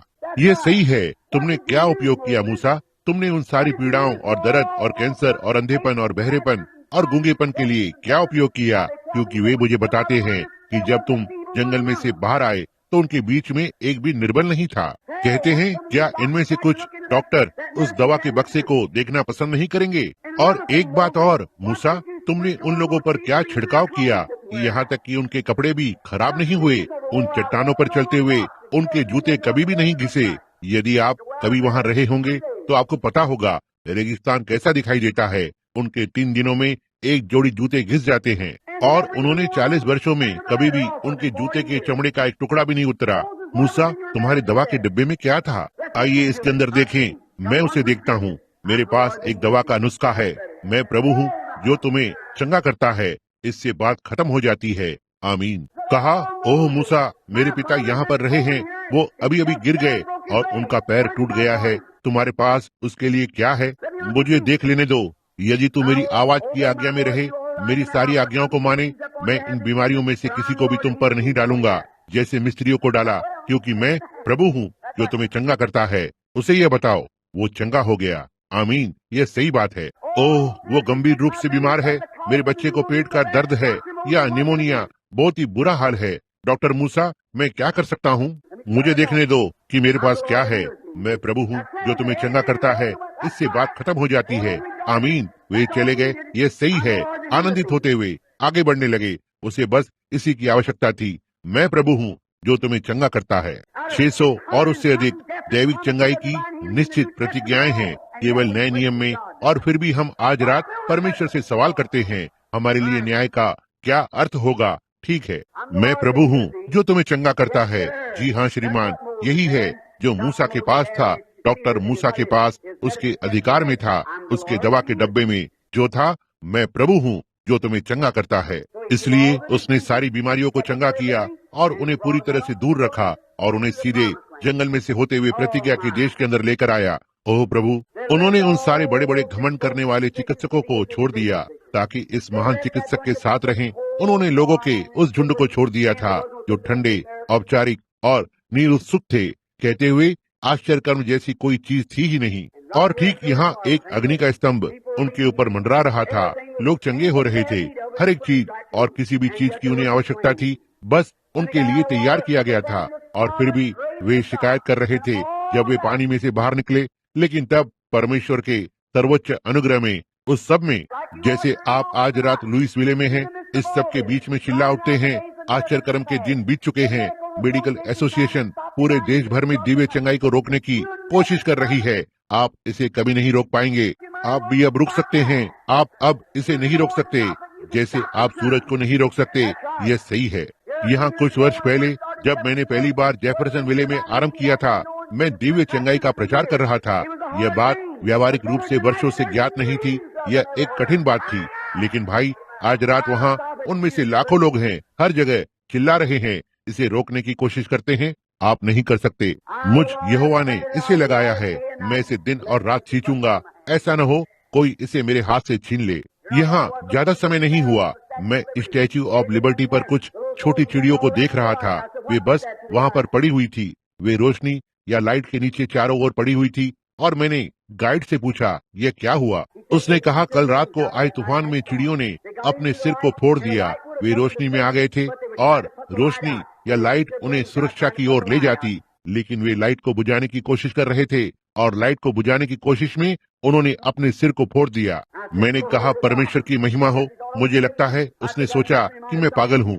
मैंने कहा, यह मुझे उन कुछ लोगों की याद दिलाता है जो दैविक चंगाई का इनकार करने की कोशिश करते हैं और यीशु मसीह के पुनरुत्थान की सामर्थ को आप अपने दिमाग को बाहर निकाल देंगे। आप कभी नहीं कर पाएंगे। बस इसे स्वीकार करें और इसमें सुरक्षा के लिए उड़ान भरें। यह सही है। आमीन। चट्टान से बात करो मूसा, परमेश्वर ने मूसा से कहा, और यह उसके जल को लेकर आएगा, उसके जल को लाएगा। यहाँ ज्यादा समय नहीं हुआ, मैं एक संग्रहालय में एक तस्वीर को देख रहा था, इस चट्टान को जिस पर प्रहार हुआ था, और इसमें ऐसा दिखाई दिया कि उसमें से एक छोटी सी जल की धारा बह रही है, लगभग एक बुनने वाली सुई के आकार की। मैंने सोचा, ये चित्रकार कितना हास्यास्पद हो सकता है। क्यों भाई, यदि मैं सचमुच प्यासा होता तो मैं उस चीज को पी सकता था। जी हाँ श्रीमान। क्या आप जानते हैं कि मूसा को उस चट्टान से किसे पिलाना था? सारे जानवरों को छोड़कर उसके पास 20 लाख से अधिक लोग थे। एक मिनट में लगभग 40,000 गैलन जल लगता था इसमें से उन्हें पिलाने के लिए। हालेलुया। यह मुझे उनके धर्म में किसी के बारे में सोचने पर मजबूर कर देता है। आपके पास बस इतना धर्म है कि रविवार की सुबह को संडे स्कूल में जाएं, बस जरा सी बूंद से, और आपको थोड़ा नम कर दे। मैं उस झरने के पास बैठना पसंद करता हूँ जहाँ से इतनी तेज धारा निकलती है। हालेलुया, जो मुझे अनंतता में ले जाने के लिए पर्याप्त है। हालेलुया। मैं खुश हूँ कि मैं उस पुराने नम स्थान से बाहर आ गया, उस तेज धारा के पास जहाँ वो हर समय बस यह उंडेलता रहता है। जी हाँ श्रीमान। लोगों के पास बस इतना धर्म है कि उन्हें दयनीय बना दे। खैर, मैं लगभग 10 मिनट से अधिक नहीं बैठ सकता। ओह प्रभु, वो प्रचारक कितने लंबे समय तक बोलता है। आपका उद्धार कितना गहरा है। ये सही है। रविवार की सुबह जाकर और कहते हैं, तो ठीक है, मैं वहाँ जाकर और सुनूंगा कि उन्हें क्या कहना है, और एक जरा से जल को लेते हैं और वापस जाते हैं, और आपके पास बस इतना ही है। भाई, मैं आपको बताऊंगा, जब मूसा ने उस चट्टान को मारा, इसने सारे जंगल को जल से सींचा। आमीन। जी हाँ श्रीमान। केवल एक ही चीज, जो कुछ भी उन्हें चाहिए था, वे बस सीधे नीचे गिर गए और पीते रहे, पीते रहे, पीते रहे, जब तक कि वे तृप्त नहीं हो गए। फिर भी और जल वहाँ से आ रहा था, लगभग 40,000 गैलन प्रति मिनट। इसका हिसाब लगाएं, कितने लोग, 10 लाख लोग, 20 लाख लोग 1 मिनट के समय में पी सकते हैं। प्यासे लोग, ऊँटों के और जानवरों के अलावा, और उनके पास जो कुछ भी था। और बाइबल ने कहा यह बहुतायत में बहता है। वो धारा बस जंगल में से होकर तेज आवाज करती रही। इसी प्रकार से यीशु मसीह पवित्र आत्मा को देता है, ना ही जरा सा नाम के लिए। ठीक है, मैं सोचता हूँ कि मैं जाकर और कलीसिया का सदस्य बन जाऊंगा। ओ प्रभु, ओ मैं उस शोर को बर्दाश्त नहीं कर सकता। यह मुझे कपकपी को देता है। यदि आप कभी मरते हैं, यदि स्वर्ग में जाते हैं, आप तो ठंड से ही मर जाएंगे, क्योंकि भाई जब आप वहाँ पहुँचेंगे तो आपको कुछ शोर सुनाई देगा। बाइबल ने कहा कि वे हालेलुया चिल्ला रहे हैं दिन और रात, सारा दिन, क्योंकि वहाँ कोई रात नहीं है। यह सही है, आप निश्चित रूप से मर जाएंगे जब आप स्वर्ग में पहुँचेंगे, वहाँ दूसरे दिन ही। जी हाँ श्रीमान, ठीक है। आपने क्या किया? आप बस गए और थोड़ा सा नम हो गए। क्या आप उस तेज धारा के पास नहीं बैठेंगे और उसे तब तक उंडेलने दें जब तक कि यह आपको उसमें बहाकर ना ले जाए? हालेलुया, वहाँ बीच में, और जब तक आप अपने आप को खो नहीं देते और नहीं जानते कि आप कहाँ पर हैं, इसी तरह से आप पाना चाहते हैं। मैं अपने अंकल पिता से हमेशा कहता था, देखो मैं तैर सकता हूँ, वहाँ यूटिका पाइक पर इस छोटे से तालाब में। एक दिन पिताजी पीछे जाकर एक पुलिया पर बैठ गए। कहा, मैं तुम्हें तैरते हुए देखना चाहता हूँ। छोटा तालाब जो लगभग इतना गहरा था। मैं चबूतरे पर खड़ा था। मैंने अपना सामान निकाल दिया और इस तरह से अपनी नाक को पकड़ा और चबूतरे पर ऊपर नीचे कूदने लगा। मैं कूदा, कीचड़ दोनों ओर से उछला और मैंने कीचड़ के छींटे उड़ाना आरंभ किया। मैंने कहा, पिताजी मैं कैसे कर रहा हूँ? कहा, वहाँ से निकल जाओ। तैरना ये हर समय कीचड़ में रेंगना है। हमारे पास बहुत सारे कीचड़ में रेंगने वाले कलीसिया के सदस्य भी हैं। यह सही है, यह सही बात है, कीचड़ में रेंगने वाले। जी हाँ श्रीमान। एक दिन मेरे अंकल मुझे नाव में लेकर गए और मैं तैरने के बारे में बात कर रहा था। यहाँ ओहियो नदी में लगभग 20 फुट गहरा पानी था। उसने बस चप्पू को लिया और मुझे नीचे पानी में गिरा दिया। कहा, अब इसके बारे में क्या है? आमीन, हालेलुया। तब मुझे तैरना था या तो डूबना था। ओह प्रभु, हो सकता है अब तो इसकी आदत भी पड़ जाए। आपको तेज धारा में ले जाता है, जहाँ परमेश्वर जंगल में चट्टान को खोल देता है और बस इसे उंडेल देता है। चट्टान से बोलो, उसने कहा, और यह उसके जल को लाएगा। हो सकता है मेरे मित्र, आज रात हो सकता है आप नाश हो रहे हैं। आपको चट्टान से बात करनी चाहिए, यह सही है। हो सकता है आप हर कहीं गए हों। हो सकता है आप कलीसिया में गए हों और मेथोडिस्ट से जुड़ गए हों और बैप्टिस्ट से जुड़ गए हों और वे आप पर नाराज हो गए और प्रेस्बिटेरियन के पास चले गए और वापस पेंटिकॉस्ट की ओर, नाजरीन के पास, आगे पिलग्रिम होलीनेस के पास, और आप अब भी बिना समझ के हैं। आप बस आज रात चट्टान से बात करें। बस क्या आप उसके साथ बात करने के लिए तैयार हैं? जी हाँ, उसने कहा, चट्टान से बोलो और वो अपने जल को लेकर आएगा। यह उसके जल को लाएगा। यदि आप बस उसे और अधिक प्रहार करने की आवश्यकता नहीं है, केवल उससे बात करें। बस मित्र पूर्व तरीके से उससे बात करें। हो सकता है आप डॉक्टर के पास गए हों। हो सकता है कि आपने ठीक होने की कोशिश में वो सब कुछ किया हो जो आप जानते हैं। हो सकता है आपने बस वो हर एक चीज को किया हो जो लगभग आपकी शक्ति में है और आप चंगे नहीं हो सकते। हर एक डॉक्टर, आप हर एक ऑफिस से होकर गए हैं जो आप जानते हैं कि कैसे, और डॉक्टर ने कहा, तुम्हारे लिए कुछ भी नहीं किया जा सकता है। आप आज रात चट्टान से बात क्यों नहीं करते? वो, उसके पास आपके लिए जीवन का जल है जो आपको और अधिक बहुतायत से जीवन को देता है। एक समय बाइबल में एक स्त्री थी जिसका नाम हाजिरा था। मैं उसके बारे में सोच रहा हूँ और मैं बंद करने जा रहा हूँ समय पर। वहाँ हाजिरा नाम की एक स्त्री थी और उसका एक छोटा बालक था। उसे जंगल में एक छोटी सी पानी की कुप्पी देकर छोड़ दिया गया। वो उस छोटे से बच्चे को पूरे दिन पिलाती रही, लेकिन दिन के लगभग बीच में पानी खत्म हो गया था और वो छोटा बच्चा चिल्ला रहा था और रो रहा था। उसके छोटे होठ सूख गए थे और उसकी जीभ सूज रही थी। एक बेचारी प्यारी सी माँ, वो क्या कर सकती थी? उसने पानी खोजने के लिए हर संभव जगह छान मारी, लेकिन कहीं भी पानी नहीं मिला। वो बर्दाश्त नहीं कर सकती थी कि बालक को मरता हुआ देखे, इसलिए उसने उसे एक झाड़ी के नीचे रख दिया और लगभग एक तीर चलाने निकल पड़ी। और उसने घुटने टेके और चट्टान से बात की। जब उसने चट्टान से बात की तो एक दूत ने उससे वापस बात की और कहा, हाजिरा, वहाँ वो क्या तेज धारा बह रही है? वहाँ एक पूरा कुआं था, पानी से भरा हुआ था, जो आज भी बह रहा है। लगभग 4000 वर्षों के बाद यह आज भी बह रहा है। वो सोता जो हाजिरा वहाँ ये आज भी बह रहा है। उसने चट्टान से बात की और चट्टान पानी को लेकर आया।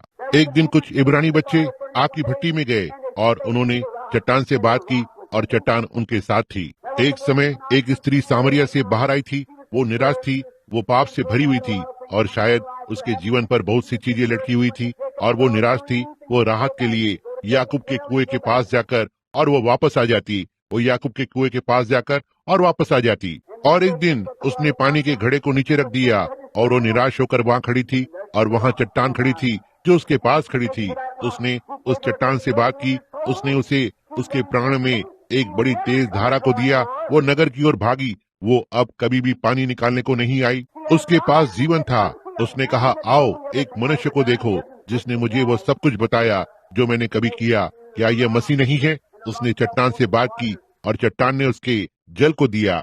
वहाँ एक छोटी सी महिला थी जिसने अपना सारा पैसा डॉक्टरों, नीम हकीमों पर बर्बाद कर दिया था, जिसने उसके सारे पैसे ले लिए थे। लहू बहने की बीमारी को रोक नहीं सके। उसने शायद अपने खेत को गिरवी रख दिया था और हो सकता है इसे बेच दिया हो। और वो बैठी हुई थी, एक दिन बुनाई कर रही थी और उसने सुना कि रास्ते में से कुछ तो आ रहा है। उसने चट्टान से बात की। चट्टान ने मुड़कर और कहा, किसने मुझे छुआ? यह समाप्त हो गया। जब उसने चट्टान से बात की, उसने उसे जीवन की एक तेज धारा दी जिसने लहू बहने को रोक दिया। यह तुरंत ही रुक गया। एक दिन दीवार के किनारे एक बूढ़ा अंधा भिखारी खड़ा हुआ था। ठंड में कांप रहा था। उसके पास जो कुछ भी था वो सब चला गया था और यहाँ पर वो था और अत्यंत दुखी, और लोग वहाँ से गुजर रहे थे। उसने सुना कुछ तो आ रहा है। कहा, यह क्या है? और उसने चट्टान से बात की।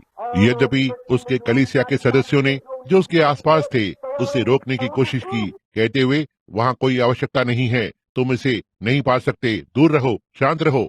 लेकिन वो जोर से चिल्लाने लगा, हे दाऊद के पुत्र, मुझ पर दया कर, मुझ पर दया कर। और उसने चट्टान से बात की और चट्टान ने उसे तेज धारा दी और उसकी आंखें खुल गई। वही चट्टान जो जंगल में थी आज यहाँ पर है। यह लोगों को आनंदित करता है। एक दिन सारा यरूशलेम एक दिव्य चंगाई देने वाले को देखने के लिए बाहर खड़ा हुआ था। एक पवित्र शोर शराबा करने वाला नगर में प्रवेश कर रहा था। कुछ लोगों के साथ जो वहाँ खड़े हुए थे, वे अपनी ऊंची आवाज से चिल्ला रहे थे, होसाना, होसाना उसके लिए जो प्रभु के नाम में आता है। वो स्वयं घोषित कलीसिया के सदस्य अपने लंबे वस्त्र पहने हुए वहाँ पर थे। उनकी डीडी की उपाधि उन पर थी। कहा, उन्हें शांत कराओ। ओह, वे मेरी पीठ पर रोंगटे खड़े करने को लगा रहे हैं और आदि आदि, उन्हें शांत करने को लगाओ। उसने कहा, यदि वे शांत हो जाते हैं तो चट्टानें तुरंत चिल्ला उठेंगी। यह क्यों था? वही चट्टान जो बिना हाथों के पहाड़ में से खोदकर निकाली गई थी, आ रही थी। यरूशलेम के अंदर लुढ़कते हुए छोटी छोटी चट्टानें इसमें से पी रही थी। चट्टान से बोलो और यह उसके जल को लेकर आएगा। यदि आपको उद्धार की आवश्यकता है तो आज रात चट्टान से बोलो, यह अपने जल को लेकर आएगा। यदि आप आज रात पीछे हटे हुए हैं, चट्टान से बोलो तो ये अपने जल को लेकर आएगा। यदि आप आज रात यहाँ पर हैं और बिना मसीह के हैं, आपने वहाँ हर एक कलीसिया की कोशिश की है जो शहर में है उद्धार को पाने के लिए, चट्टान से बोलो तो यह अपने जल को लेकर आएगा। आप इसे विश्वास करते हैं? यदि आप पीछे हटे हुए हैं, परमेश्वर से दूर चले गए हैं, तो आप सोचते हैं कि आपके लिए कोई मौका नहीं है, बस चट्टान से बोलो और यह अपने जल को लेकर आएगा। क्या आप अपने पूरे हृदय से यह विश्वास करते हैं? क्या आप विश्वास करते हैं कि परमेश्वर इसे प्रदान करेगा? अपने पूरे हृदय से आप इसे विश्वास करते हैं? हालेलुया! वो आज रात यहाँ पर है। और यदि आप बीमार हैं और आपने संसार में की हर एक चीज की कोशिश की है, आपने प्रार्थना पंक्ति में आने की कोशिश की और आप प्रार्थना पंक्ति में नहीं आ सके, आपके पास प्रार्थना कार्ड थे और अस्वीकार कर दिया, आप एक सभा में गए हैं, आप दूसरी सभा में गए हैं, आपको पास्टर के द्वारा अभिषेक किया गया है, आप इस प्रार्थना पंक्ति में से होते हुए आए हैं, आप हर जगह पर जा चुके हैं और आप चंगे नहीं हो सकते, आप अब चट्टान से क्यों नहीं बोलते? वो उसके जल को लेकर आएगा। ये सही है, आप उसे एक बार कोशिश क्यों नहीं करते? उसके साथ शब्दों को बोलना जारी रखें, ठीक अभी जबकि वो भवन में है। उसकी उपस्थिति ठीक अभी यहाँ पर है कि आप में से हर एक को चंगा करे। मैं इसे विश्वास करता हूँ, मैं इसे अपने पूरे हृदय से जानता हूँ।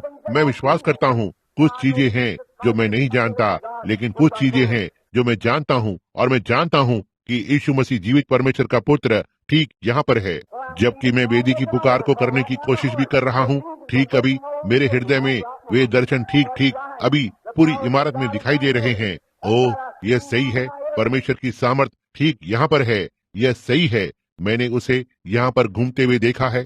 ये मुझे एक अय्याम से दूसरे अय्याम में लेकर जाना आरंभ कर रहा है, ठीक अभी, क्योंकि यहाँ पर बीमार लोग हैं और आपकी प्रार्थनाएं हैं जो इसे कर रही हैं। परमेश्वर के वचन की पुष्टि करने के लिए बता रहा है कि वो ठीक यहाँ पर है, जिससे आज रात बात की जानी है। वही चट्टान जो खड़ी थी और उनके विचारों को समझती थी। उसने देख लिया कि महिला कहाँ थी जिसे लहू का रोग था और इत्यादि। वो अब यहाँ पर है। यदि आप उससे बात करेंगे तो वो अपने जल को लेकर आएगा। क्या आप इसे अपने पूरे हृदय से विश्वास करते हैं? आप क्या सोचती है महिला? ठीक वहाँ बीच में अब आपके पास कोई प्रार्थना कार्ड नहीं है। क्या आपके पास है? वो महिला जिसके गले के चारों ओर सफेद चीज है, ठीक वहाँ बैठी हुई है। आपको मधुमेह है, क्या आपको नहीं है? आपके पास प्रार्थना कार्ड नहीं है, क्या आपके पास है? आपको किसी प्रार्थना कार्ड की आवश्यकता नहीं है। क्या आप यह विश्वास करती हैं? आप सोचती हैं कि आप चट्टान से बोल सकती हैं? क्या आप उससे बोलना चाहती हैं?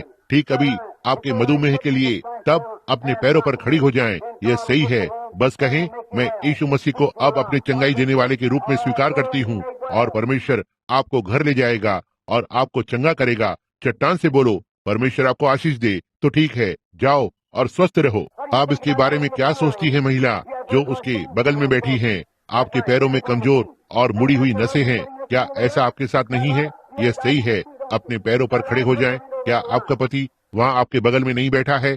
यह सही है। आपको भी मधुमेह है, क्या आपको नहीं है? क्या यह सही है? अपना हाथ अपनी पत्नी पर रखें। तो ठीक है, आप दोनों इलिनॉइस से हैं, क्या यह सही नहीं है?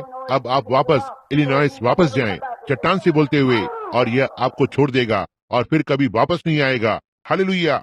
मैं एक बात जानता हूँ कि चट्टान यहाँ पर है, युगों की चट्टान जिसे जंगल में मारा गया था। यह सही है। आप इसके बारे में क्या सोचते हैं? वहाँ छोटी महिला जो अपनी टोपी पर फूलों के साथ है, वहाँ संधिवात के रोग के साथ बैठी हुई है, इससे उभरने की कोशिश कर रही है। आप जो मुड़ी और दूसरी ओर देखा, क्या आप अपने पूरे हृदय से विश्वास करती हैं कि परमेश्वर आपको चंगा करने जा रहा है? तब अपने पैरों पर खड़ी हो जाएं और अपने पैरों को ऊपर नीचे पटकें और कहें, संधिवात चला गया है। और ऐसा ही है, चट्टान से बोलो और वो लेकर आएगा। मैं आपको बताता हूँ, यीशु मसीह कल, आज और युगानुयुग एक सा है। वो यहाँ है ताकि किसी भी चीज को प्रकट करे। जो आप इसके बारे में क्या सोचते हैं? वहाँ बैठी महिला जिसने कहा प्रभु की स्तुति हो, वो स्त्री रोग के साथ है जो एक छोटी सी हरी दिखने वाली जैकेट पहने हुए है, वहाँ पर बैठी हुई है। क्या आप विश्वास करती हैं कि परमेश्वर ने आपको तब चंगा किया? एक मिनट के लिए खड़ी हो जाएं, ठीक वहाँ पर बैठी हुई हैं। क्या आप अपने पूरे हृदय से विश्वास करती हैं? आपको स्त्री रोग है, यह एक फोड़ा है, आपको एक नली है जिसमें से किसी प्रकार का तरल पदार्थ निकलता है। क्या यह सही नहीं है? यदि यह सही है तो अपना हाथ उठाएं। क्या है जो मुझे ऐसा कहने पर लगा रहा है? यह वो चट्टान है जो आपसे बोल रहा है। उससे वापस बात करें और चंगे हो जाएं।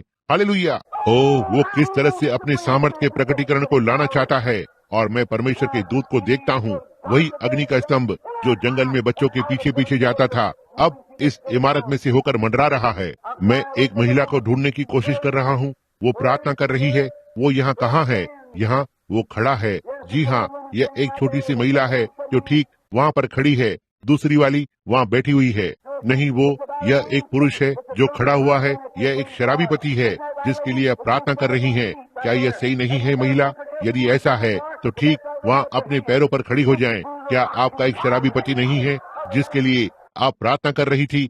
यदि यह सही है तो अपना हाथ ऊपर उठाएं, चट्टान से बोलो और परमेश्वर उसे उस चीज से बाहर निकालेगा। परमेश्वर यहाँ कुछ भी करेगा यदि आप केवल ऐसा करेंगे। क्या आप इसे विश्वास करती हैं? क्या आप उसके साथ बात कर रहे हैं? यदि आप कर रहे हैं तो ठीक अभी अपने पैरों पर खड़े हो जाएं और चट्टान से बोले और चट्टान अपने जल को लेकर आएगा। क्या आप खड़े होंगे? कौन उसे उद्धार के लिए चाहता है? अपने हाथ उठाए, कहे, मैं चाहता हूँ कि वो मेरे हृदय में आए। परमेश्वर आपको आशीष दे। परमेश्वर आपको आशीष दे। परमेश्वर आपको आशीष दे। परमेश्वर आपको आशीष दे। और आपको और आपको और आपको। ओ प्रभु, जी हाँ श्रीमान, उस कैंसर ने आपको वहीं पर छोड़ दिया मेरे भाई। यह चला गया है। आप घर जा सकते हैं और अब चंगे रहें। हालेलुया। यह सच है। वे सब जो चंगाई को पाना चाहते हैं अपना हाथ उठाएं, कहें, प्रभु मैं आपसे बात कर रहा हूँ, मैं आपसे बात कर रहा हूँ। यह सही है। वहाँ वो जाता है, श्रीमान आपके साइनस ने आपको वहाँ छोड़ दिया है, आप आजाद हैं, घर जाएं, यीशु मसीह के नाम में आप चंगे हो गए हैं। यहाँ कोई भी हो जो अब उसे पाना चाहता है, अपने हाथों को उठाकर और कहे, धन्यवाद प्रभु मुझे चंगा करने के लिए। मैं आपसे यीशु मसीह के नाम में बोल रहा हूँ कि आप मुझे चंगा करें। हे दया के परमेश्वर, आज रात अपनी सामर्थ को पवित्र आत्मा के अभिषेक के साथ भेजें, जबकि वो अब इस भवन में है, ताकि इस सभा के लोगों पर छा जाए और होने पाए पवित्र आत्मा हर एक अद्भुत कार्य को करे। होने पाए आज रात कोई बीमार या अपाहिज व्यक्ति इस भवन में ना हो। होने पाए आप हर एक को यीशु मसीह के नाम में चंगा करें।